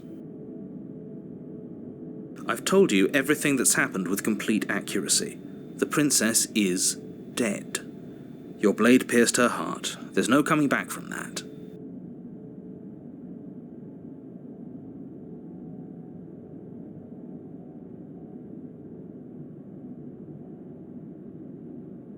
You lean down and place your hand against her neck, holding your breath as you search for a pulse, even though you know you're not going to find one. We definitely won't if you keep talking. I'm sorry, do you want her to be alive? You just saved the entire world from annihilation. Why are you suddenly trying to call that into question? Wait, what was that? You know what that was. That was the sound of a heartbeat, followed by another, and another. I guess I won't be dying alone after all. Something sharp digs into your side, the shock of it sending your nerves into a pained frenzy. Quick, let's get out of here. It's too late for that now. You collapse to the ground as the mortally wounded princess twists a blade of her own deeper between your ribs. As you fall, she falls with you, exhausted by the effort, the little life that was left in her eyes fading rapidly. An eye for an eye, a life for a life. I guess we're even now. See you around. You were so close. Why did you hesitate? It doesn't matter. At least you managed to take her with you. For whatever that's worth. Everything goes dark, and you die.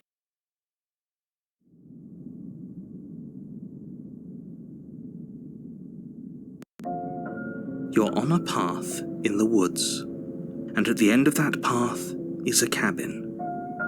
And in the basement of that cabin is a princess. You're here to slay her. If you don't, it will be the end of the world.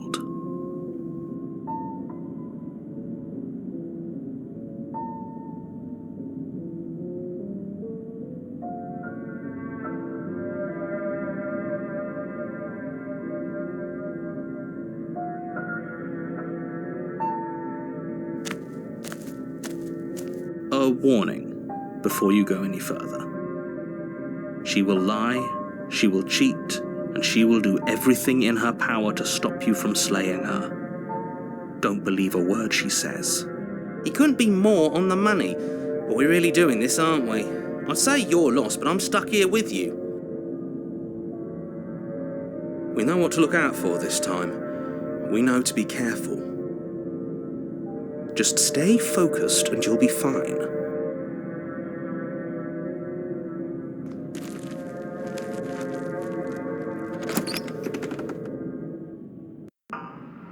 The interior of the cabin is a jagged mess of warped wood and broken boards, their splintered edges as uninviting as shattered glass. The only furniture of note is a pointed table with a pristine blade perched on its edge. The blade is your implement. You'll need it if you want to do this right.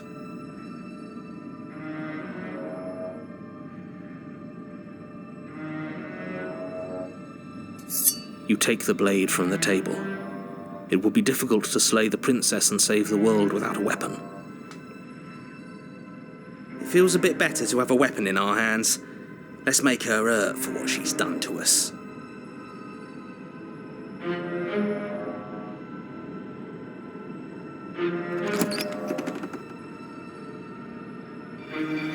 The door to the basement creaks open, revealing what must once have been stairs. The fractured slats look as if they've been torn from their source and violently jammed into the wall. The air seeping up from below has an almost metallic quality to it, like the smell of fresh blood. And you can hear what sounds like the rhythmic scraping of metal coming from down below. If the princess lives here, slaying her would probably be doing her a favor. Scraping?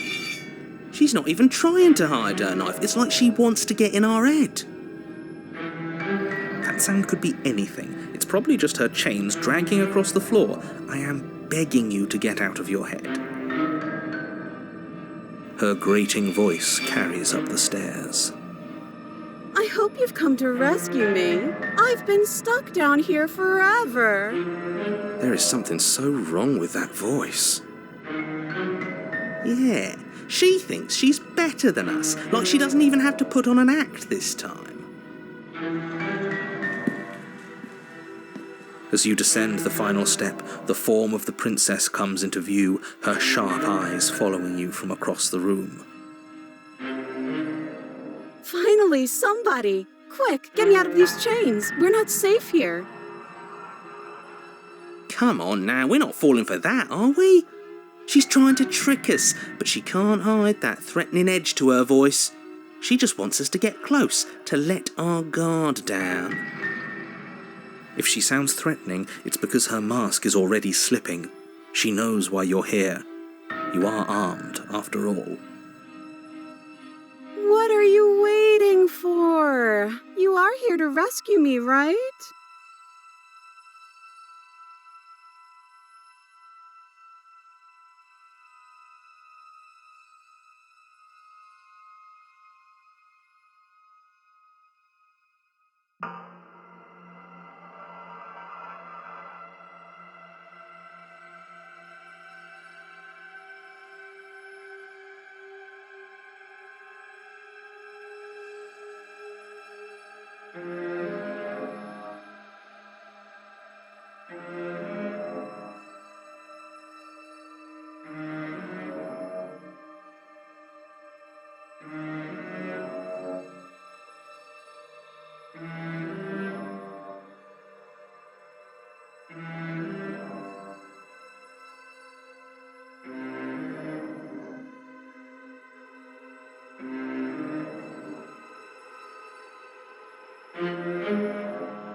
But if we killed each other, then why are we here, right now? Both of us normal and unstabbed.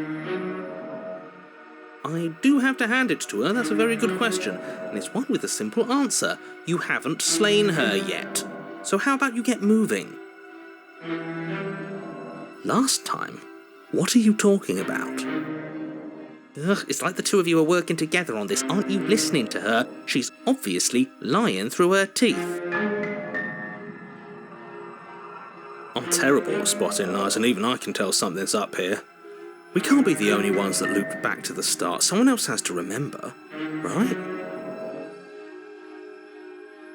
Yes, something is obviously up, and we can all tell that she's lying. The thing she's lying about is how dangerous she is, not dimension hopping or time travel or whatever it is you think you're doing.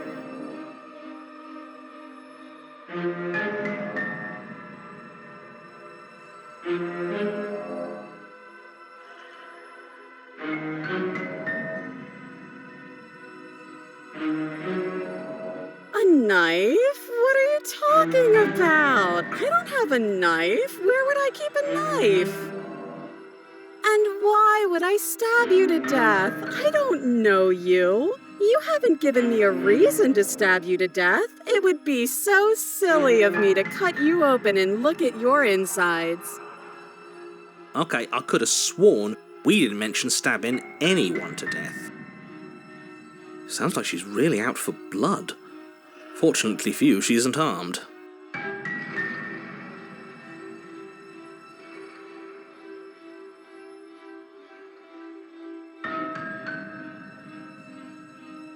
It would be so much easier to prove that I do have a sharp object. I could just show it to you, but I don't have one, so I can't. The princess smiles as she pulls her hands from behind her back. But look at this! Hands! Hands that don't have anything in them to stab you with! Her smile stretches into an even wider grin as she shakes her sleeves. And empty sleeves, too! Look at how few stabbing implements I have. It's practically zero.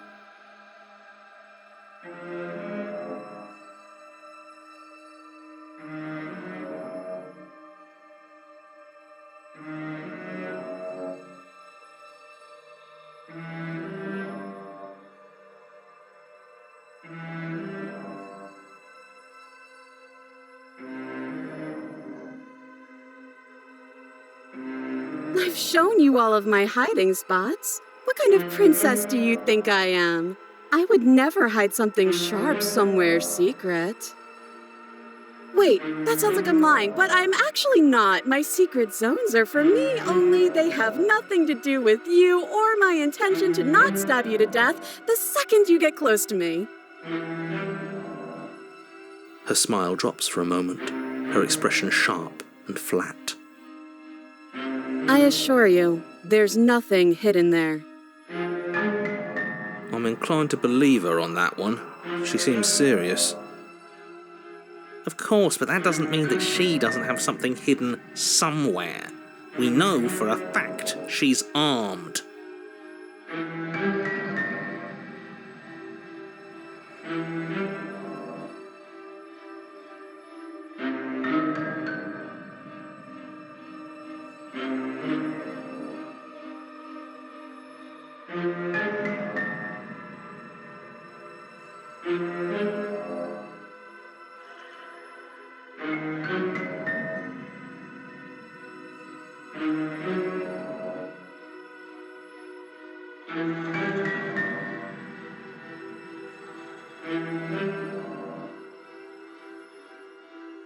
What? No! No! I would didn't stab you.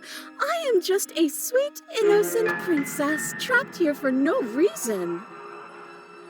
And you are a brave knight who's supposed to walk up to, not stabbing distance to help me. I have absolutely zero doubts that she is going to stab us if we get close to her. She certainly feels threatening. Just because she's acting like she's going to stab you doesn't mean she has the means to actually do it. But you know who is armed? You. So stop second-guessing yourself and do your job. But I'm nervous. All the more reason to jump into the deep end and deal with her right now before you waste any more time getting stuck in your head.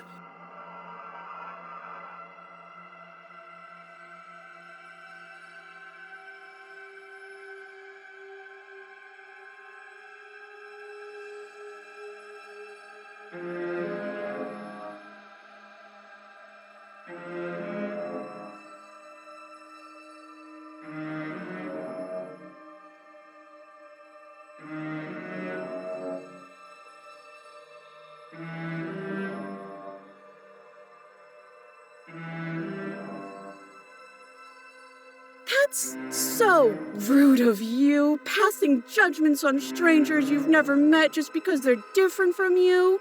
How would you like it if I did that, huh? Silly little Birdface thinks he's so serious coming down here but doesn't know anything. Thinks he can tell me to get rid of all the knives I don't even have while he gets to wave one around right in front of me. I bet you didn't like that, did you? I bet you didn't like being judged for no reason. How many more times does she have to vaguely threaten you before you finally decide you're ready to deal with her? We're clearly still figuring out our angle. We don't have the luxury of watching this from a distance. Oh, I'm sorry. Do you think I'm in a position of luxury right now? You're acting like you are. My entire world is at risk. Then maybe you should behave with a little more humility. A bit of self-deprecation would go a long way. No, I have my dignity. Fine, and will continue to treat you exactly how you deserve to be treated.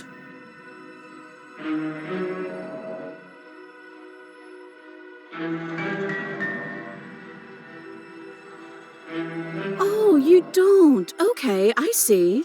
I have an idea. You should come over here and stare directly at the chains. You won't be able to find a key if you don't know what it's supposed to look like, so you better come right within close staring distance just to be sure. I think I've said my piece at this point. I think we all have.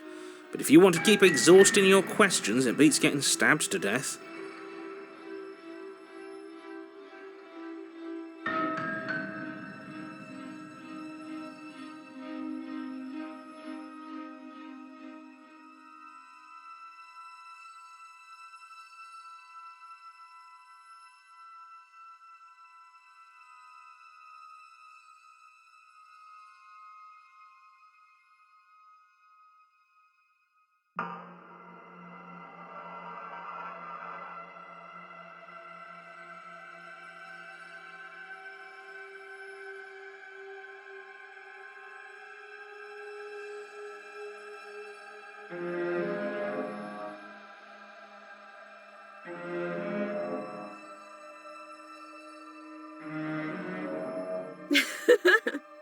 That doesn't sound like me.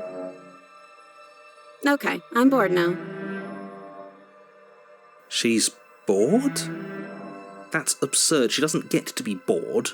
Not in a way that matters. She's a prisoner. She's... Shit. In a sudden burst of movement, the princess leaps towards you, a blade erupting from her free arm, her wrist limp and empty from the violent expulsion. Huh. So I guess she did have a knife of her own after all. How conciliatory of you. We appreciate it, really. Now what are we going to do? At least we're safe here. She's still in chains. And those chains stop her from continuing her advance. at least for a moment. She looks down at them with something between annoyance and confusion. And then she slices through her arm. Okay, maybe we aren't safe here. She doesn't even hesitate before darting towards you with a terrifying speed you can't hope to outpace. Ah, shit. Okay, she's down an arm and we still have a weapon. I guess we'll have to use it. And use it you do. But unfortunately for you, and for the entire world, you are horribly outmatched. You keep pace with her for a single brief and wordless exchange before she severs your hand and, with it, your only line of defense. She's much better at this than she was last time. Yeah, it's unreal. Bloody cheater. I'm going to kill you now. With a squelch, she does just that. Everything goes dark, and you die.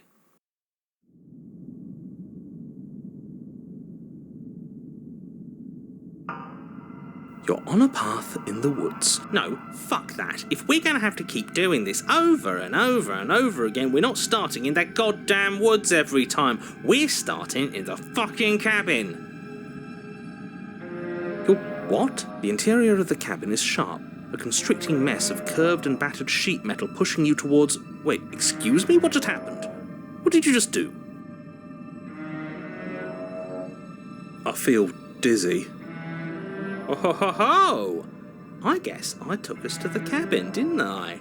Isn't that interesting? Who holds the cards now? The circle's getting smaller and smaller. Running isn't an option anymore. We have to fight. What's the point of fighting if she's just going to win every time?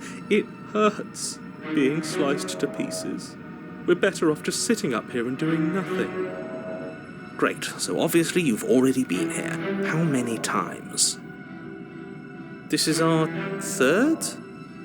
No wonder things have fallen apart. You do realise that every time you fail, she escapes and an entire world is damned to destruction, right? That can't be right, that's too much responsibility. I couldn't agree more. We couldn't be trusted with the fate of a single person, let alone the fate of the world. Let's just stay focused, shall we? The only furniture of note is a bent metal table, a pristine blade perched. We take it. Okay, sure, you take the blade before letting me finish telling you it's there. It would be difficult to slay the princess and save the world without a weapon. This feels right. We just have to keep our senses sharp. That's right, we've got to be able to win eventually. And what if we never do? So, are you just going to stand there, or are you going to head to the basement like you're supposed to? I'd love to get started just as much as you would, but how are we supposed to get down there? You walk through the door. You do know what doors are, right? There isn't a door, there's just that mirror. There isn't a mirror. You really messed things up, didn't you? It's like you can't even see reality anymore. I can feel the air coming up from behind it, stinking of iron and steel. He might be right. Could be a trick. If our other senses can't feel it, then we can't trust it. You make your way to the door at the end of the room, stopping just in front of it. You really must think you're looking at a mirror. Well, it doesn't exist. Just reach forward and open it. Let's just move it out of the way without looking. I don't want to see us. I'm sure we all look awful after dying twice. Let's just fumble for the handle and be done with it. I don't care what we look like. I care about getting to the end of this mess.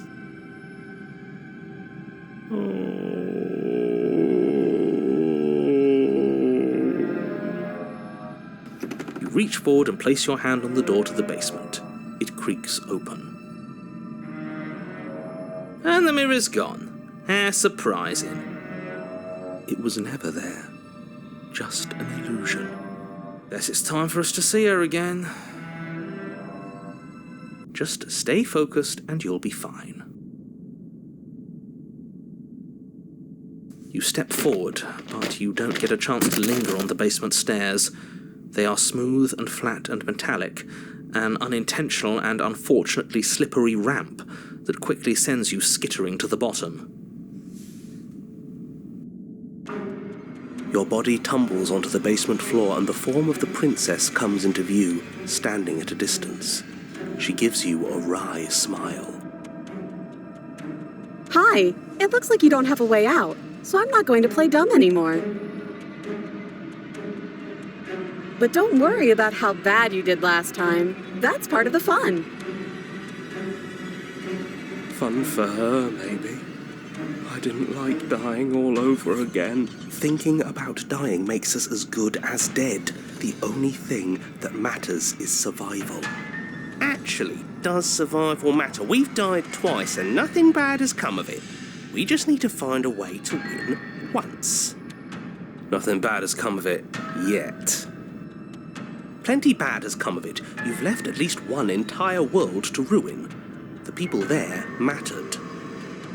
The past isn't real. There's only here and now. Your internal bickering is cut short by the wet sound of slicing meat. From the princess's arms erupt twin blades, glistening with her blood, the empty flesh of her arms flopping at her elbows like torn sleeves. The chain clatters to the floor. She's loose, and she is coming for you. You're going to make me walk over to you, aren't you? Shit. She's coming for us and I'm out of ideas.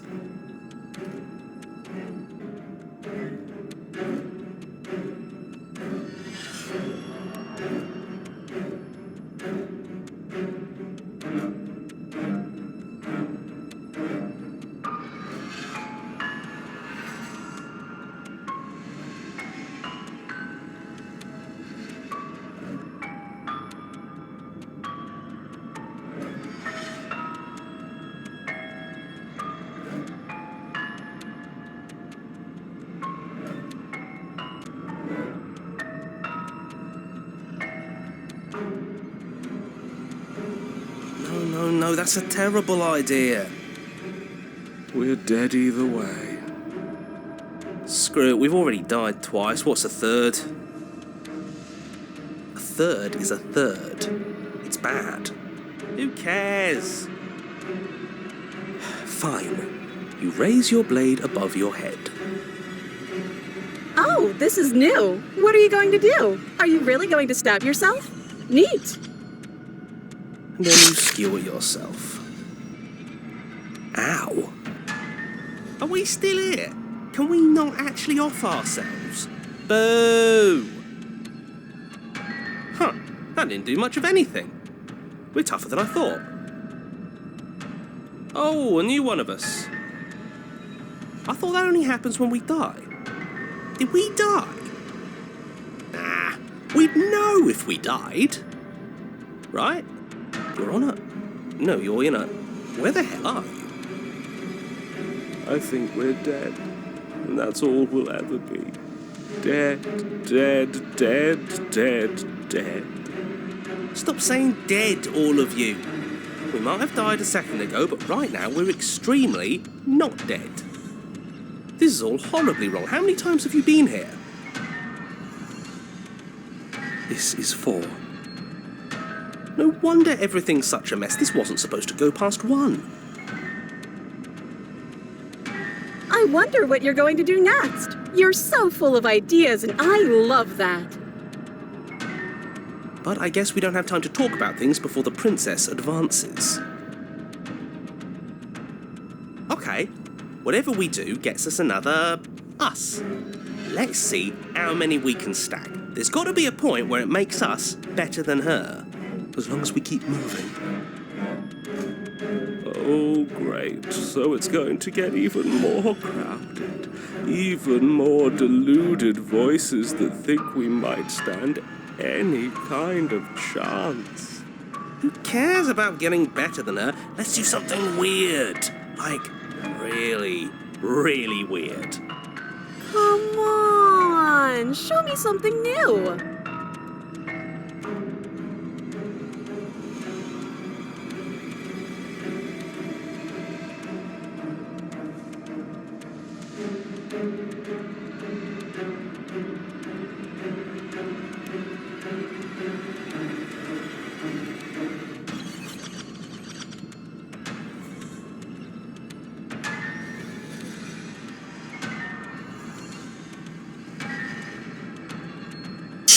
She's going to kill this body either way. So stop feeling what it feels. She skewers you. Ooh, not bad. Real tough. Well, there's more of us. Let's see if that helps. We just have to hit her harder. She skewers you. You'll have to be trickier than that. Compliment her on those gleaming blades. There's nothing better than a capable woman. She skewers you. You're cute. Do you see that? We almost had her. That was luck. But we only have to get lucky once. Just panic. Flee. She skewers you. No, you don't get to escape. That's not how this works. It doesn't matter how many times this takes, we can't give up. Okay, let's go again. Let's appeal to her better nature. We haven't tried that. I'm sure she'll listen to reason. She skewers you. See? We're getting better. Okay, yeah. That was a good one. None of this is working. Think. She skewers you. We're getting close to something, can't you feel it? One last time. You're right. One last time, that's all we need. And then everything goes dark, and you die.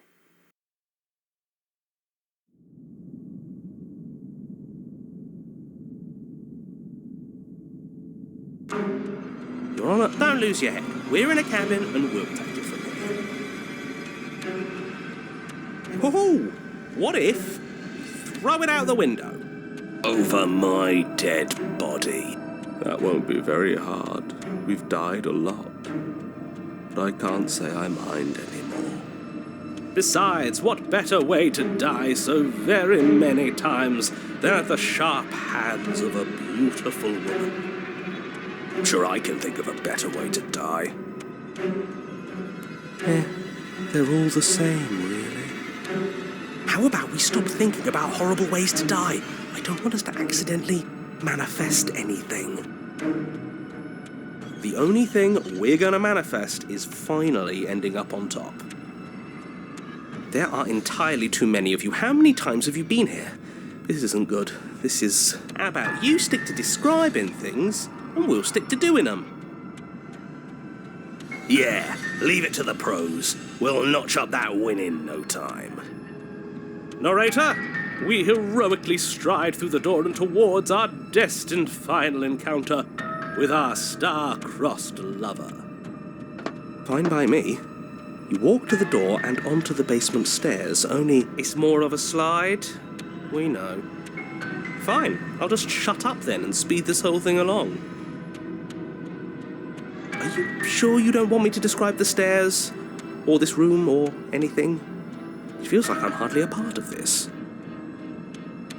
Don't care, just want to win.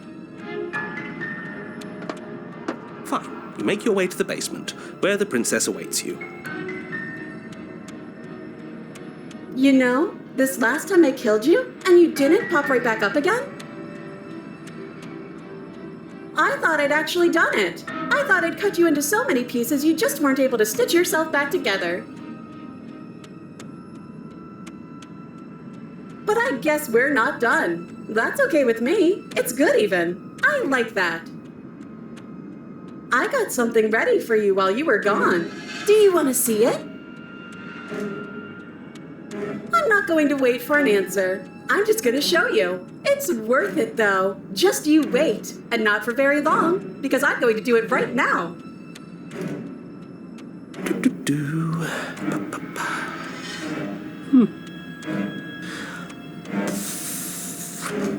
Are you going to say what she does? Do you want me to talk now? Well, yeah, she says she has something new. I want to hear about the new thing. Yeah, me too. I think I speak for all of us when I say that I would like to hear you describe her new thing. Really? Okay then. Here we go, now. The princess's skin twists, splitting into red blooms of raw meat as it stretches and tears. And then it erupts. She becomes a wave of blood and viscera, pieces of her splattering against the walls. All that remains in the center of the room is a skeleton of blades. A heart beats furiously in its cage of a chest. Are you ready for what comes next? Holy shit! She's gorgeous. Absolutely divine. Yes, behold, the perfect woman. Do you think we can throw her out the window? That looked painful. How is she still alive? Heart's still beating, that's all she needs. This is fake. This is all fake. That's all just made up. She doesn't even have a back anymore. How are we supposed to stab her in it? This is all just a sick joke. I hate existing. We're screwed. I quit. I'm done. Forget it. What just happened? It's so quiet. Something feels different about you. It almost makes me feel different, like I should actually take this seriously for once.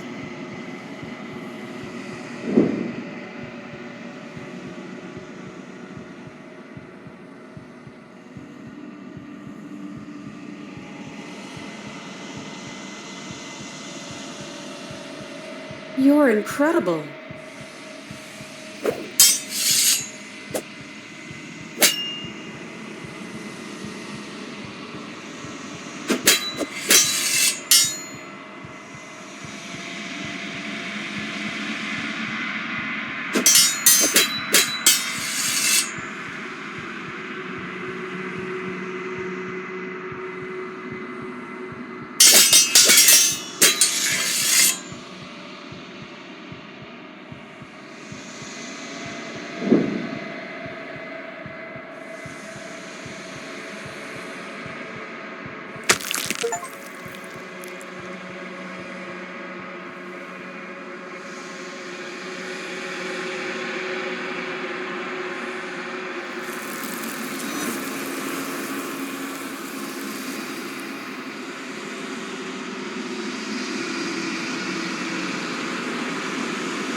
I think you know what I am.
Because among other things, she is death itself.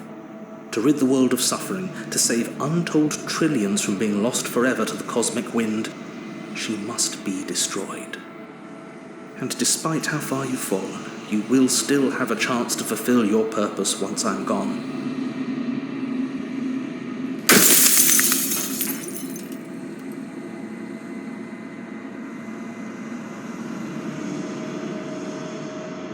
You're the long quiet, the god I made to rid the world of death.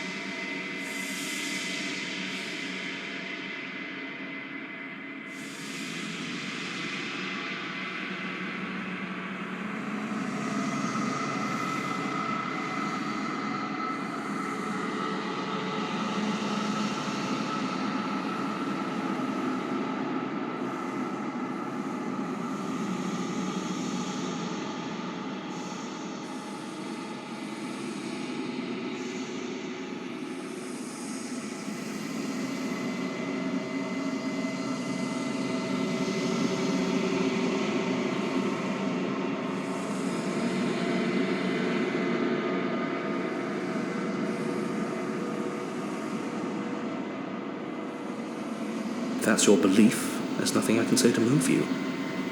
You haven't died. You cannot die. So you can't grasp the abject horror of dying.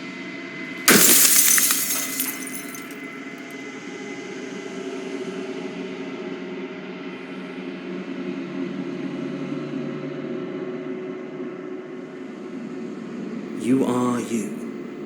And if you would let everything work the way it was supposed to, you never would have woken up to the reality of your true nature.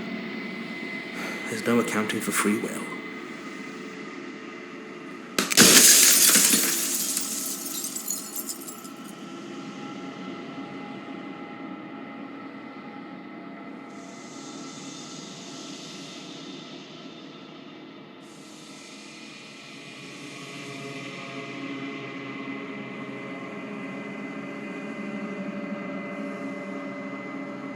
She is the shifting mound, the ebb and flow, the capacity to change. She is transformation, or most of it. Her nature is why I had to die, for she becomes that which others perceive her to be. But an echo can't perceive things, not in the way that people can. So I tucked a part of myself into the folds of this construct to guide you. Seems that every me you met did a real shit job of it, though.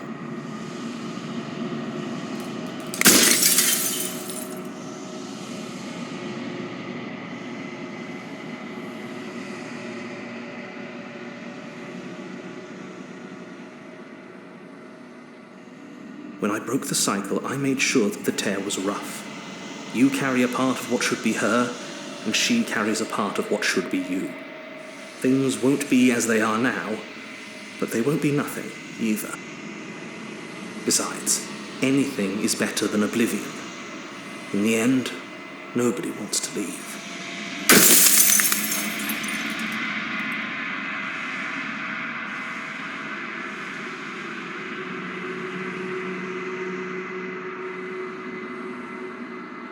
The inevitability of death is torture.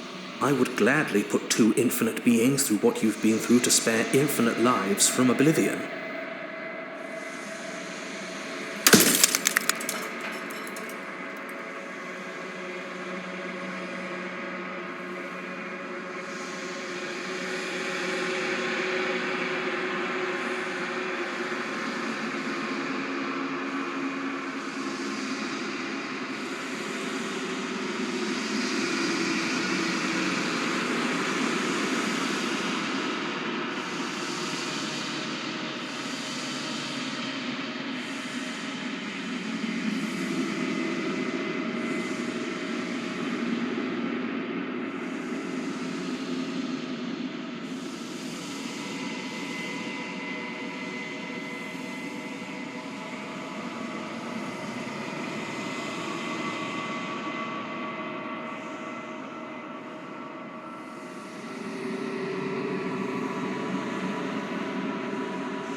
wouldn't work. Her nature as the shifting mound makes it so nothing can last forever as it is now. It wouldn't matter how long the two of you waited. Eventually she would find a way to leave, and then everything would change. Everything would face oblivion. And until then, the clock ticks on.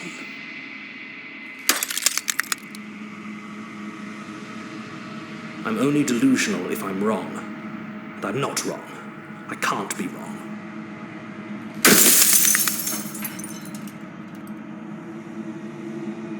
I do. The people out there are real. No matter what you do to them, no matter what you enable, I want you to remember that.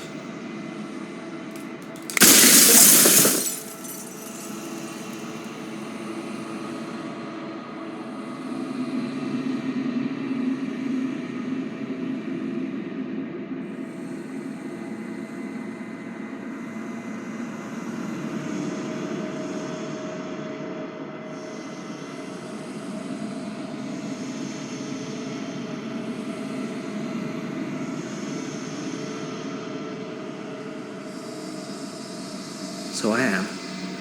And so it was always going to be. I'm just an echo, and every echo fades away. You know what you have to do.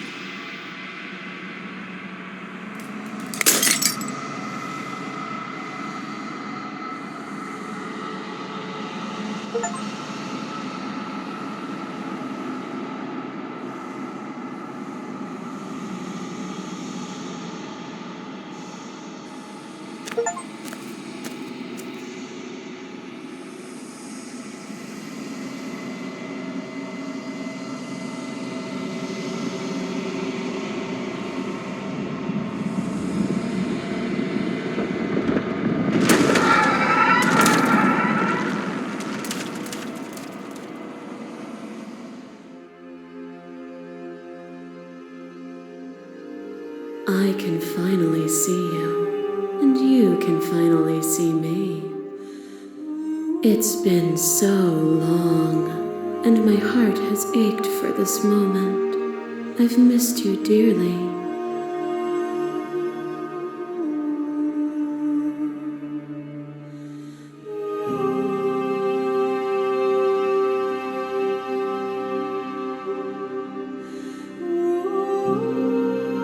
Names are their attempts to capture that which cannot be captured.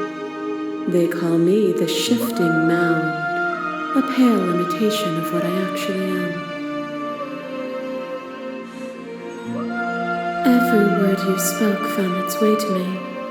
I know him. He was deluded by his fear of death. Pay him no mind. Ever the passive player, always reacting and never acting. But it's woven into your nature, isn't it? When the echo spun us from one into two, he gave you a choice and me a role to play. I am not death, but I contain it in my multitudes. So, will you attempt to destroy me and bring about a world devoid of death and the possibility of meaning? Or will you open the final doors to our liberation?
If you're saying that, it's because you don't yet understand. But we cannot use words alone to grasp at things that words cannot express. And you cannot rationalize with logic that which defies it. Violence and passion are dances that both of us know well. If this is what it takes to enlighten you, then so be it. A boundless torrent of blades cuts you from boundless angles. You are a body. You are gory ribbons. You are a body again. And you feel all of it. On and on it goes until your bodies are not your thoughts, are not you. Alive, dead, then alive and dead, and alive and dead, all at once. You learned to put yourself away, and in your stillness you rose above me. You died countless steely deaths, and you lived countless short lives, and yet it is all so far behind you. I pushed you to a greatness you never would have reached without me.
Oh, is it not? Perhaps you can enlighten me.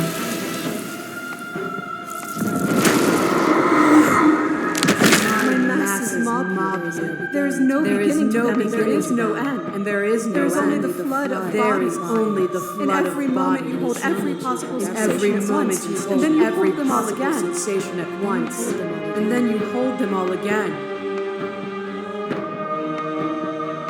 But in the end, you reflected it back at me. For a brief moment, both of us were everything. We can be everything again. We can weave a beautiful and endless song.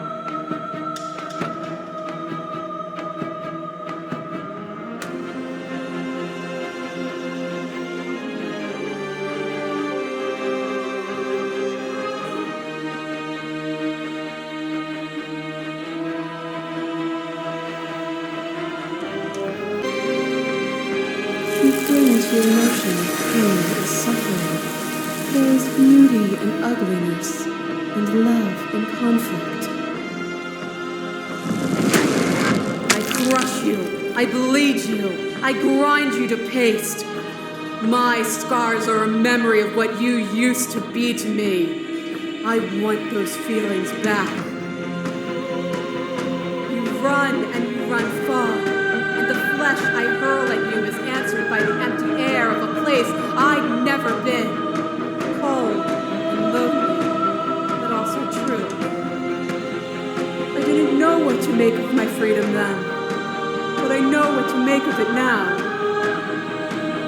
You challenged me, and by challenging me, you gave me purpose. A life without obstacles is no life at all.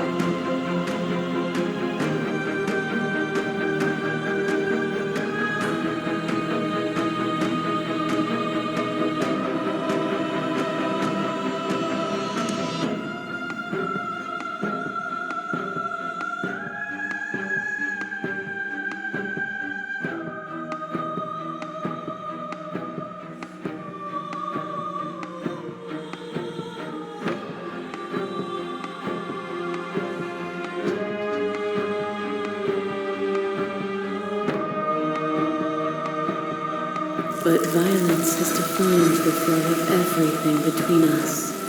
Do not deny what we are, and do not color our conflict with fear. Your love ray drives a stake into your body, and another, and another, and another. Do I miss your heart because I can't stand to see it go?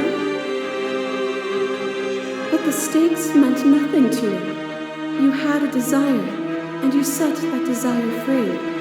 You lifting me and me lifting you, forever and ever and ever, consumed by true belief there was nothing that could hold us back.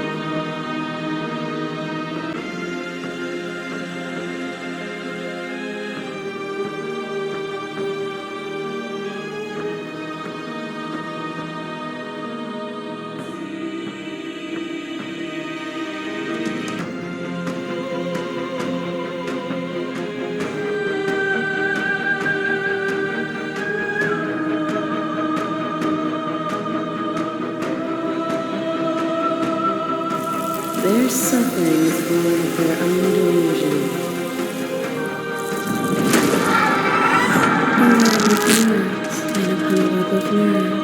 Vein upon a web of nerves, the shade of a beautiful beginning we can never return to.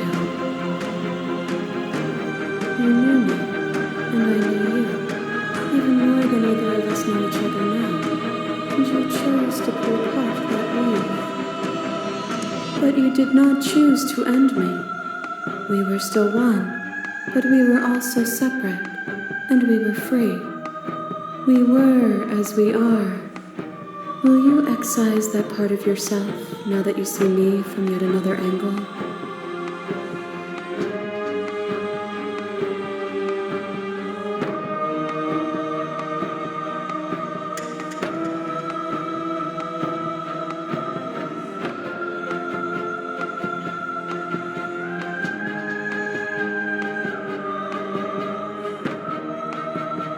The echo saw horrors because his eyes were closed. The majesty of being extends beyond any single perspective.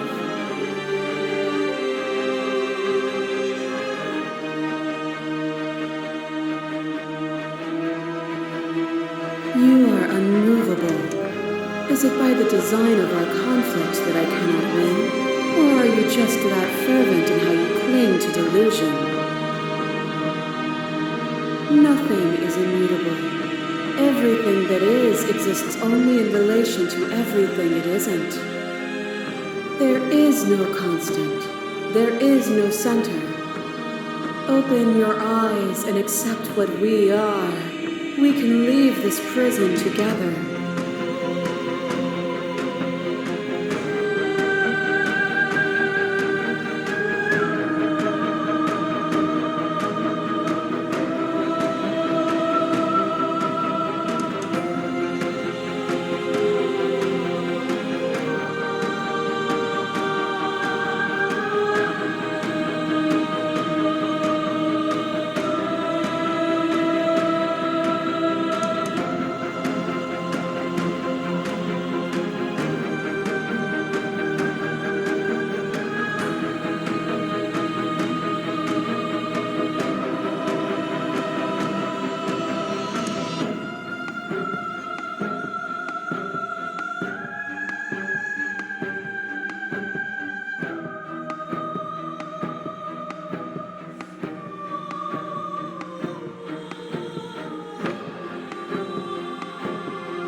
Then destroy me if you're able. But I will not coddle you in my final moments. I will not yield to your delusion without a vicious struggle. You don't have to face her alone.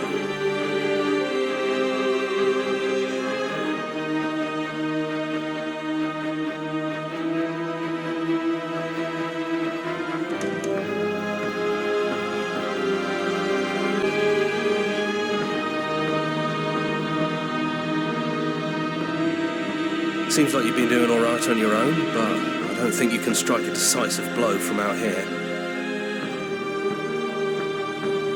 There's still a piece of me. It's time to resume our dance.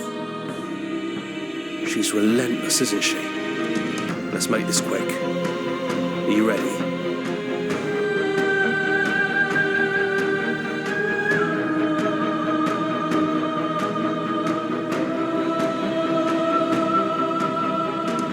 can't, and lucky for you, I'm not going.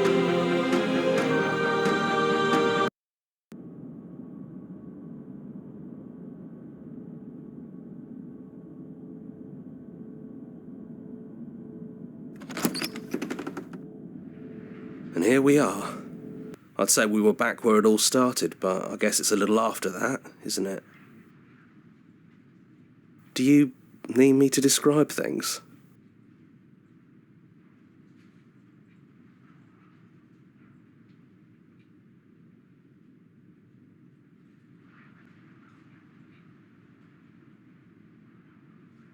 No blade it is. Have you given up on slaying her? The stairs. Do you remember the first time we were here? The first time we heard her voice? It's almost over, isn't it? That's okay. Let's just talk, the two of us, one more time, before you kill me. She sounded just like that. Timid and gentle. Only she didn't know us. And down we go. We shouldn't keep her waiting. You don't have a weapon. Do you really want to kill me? Because you don't have to.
I don't have one, and I think I like it better that way. But you can call me Princess if you want. You know, you never told me your name.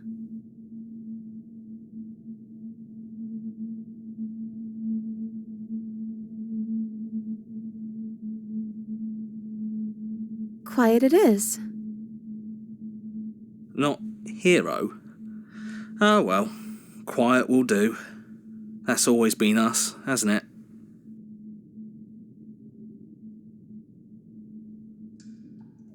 No, I'm sorry too.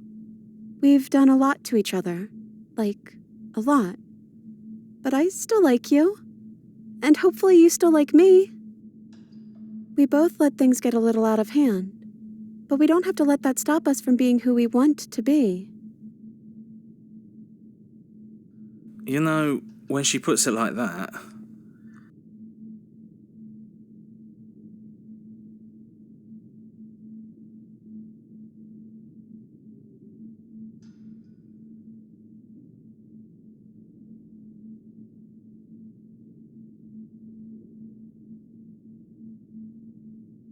You were the one who decided to come down here without a weapon. What do we do now?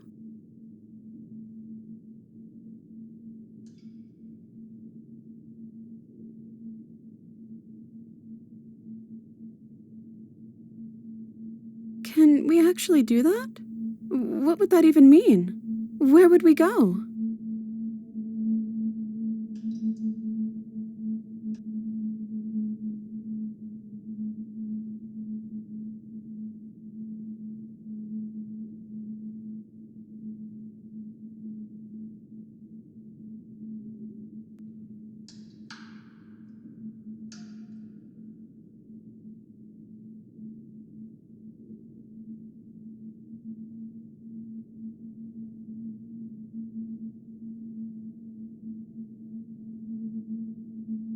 I want that too. think I'm going to stay right here. Whatever you're doing right now, wherever you're going, it feels like it's for just the two of you.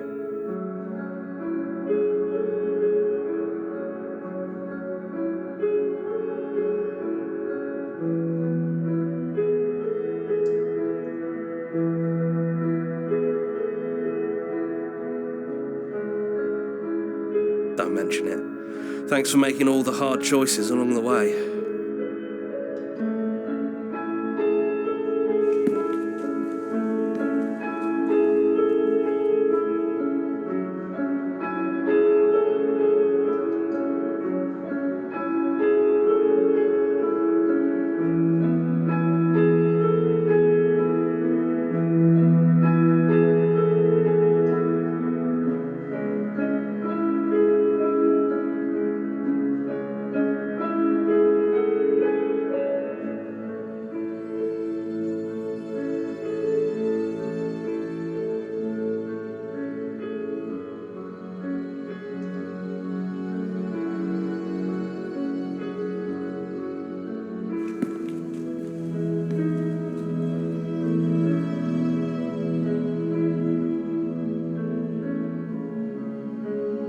Come on, Princess. It's just a door. Sorry, I'm just a little nervous. This is really it. Whatever happens next will be completely new.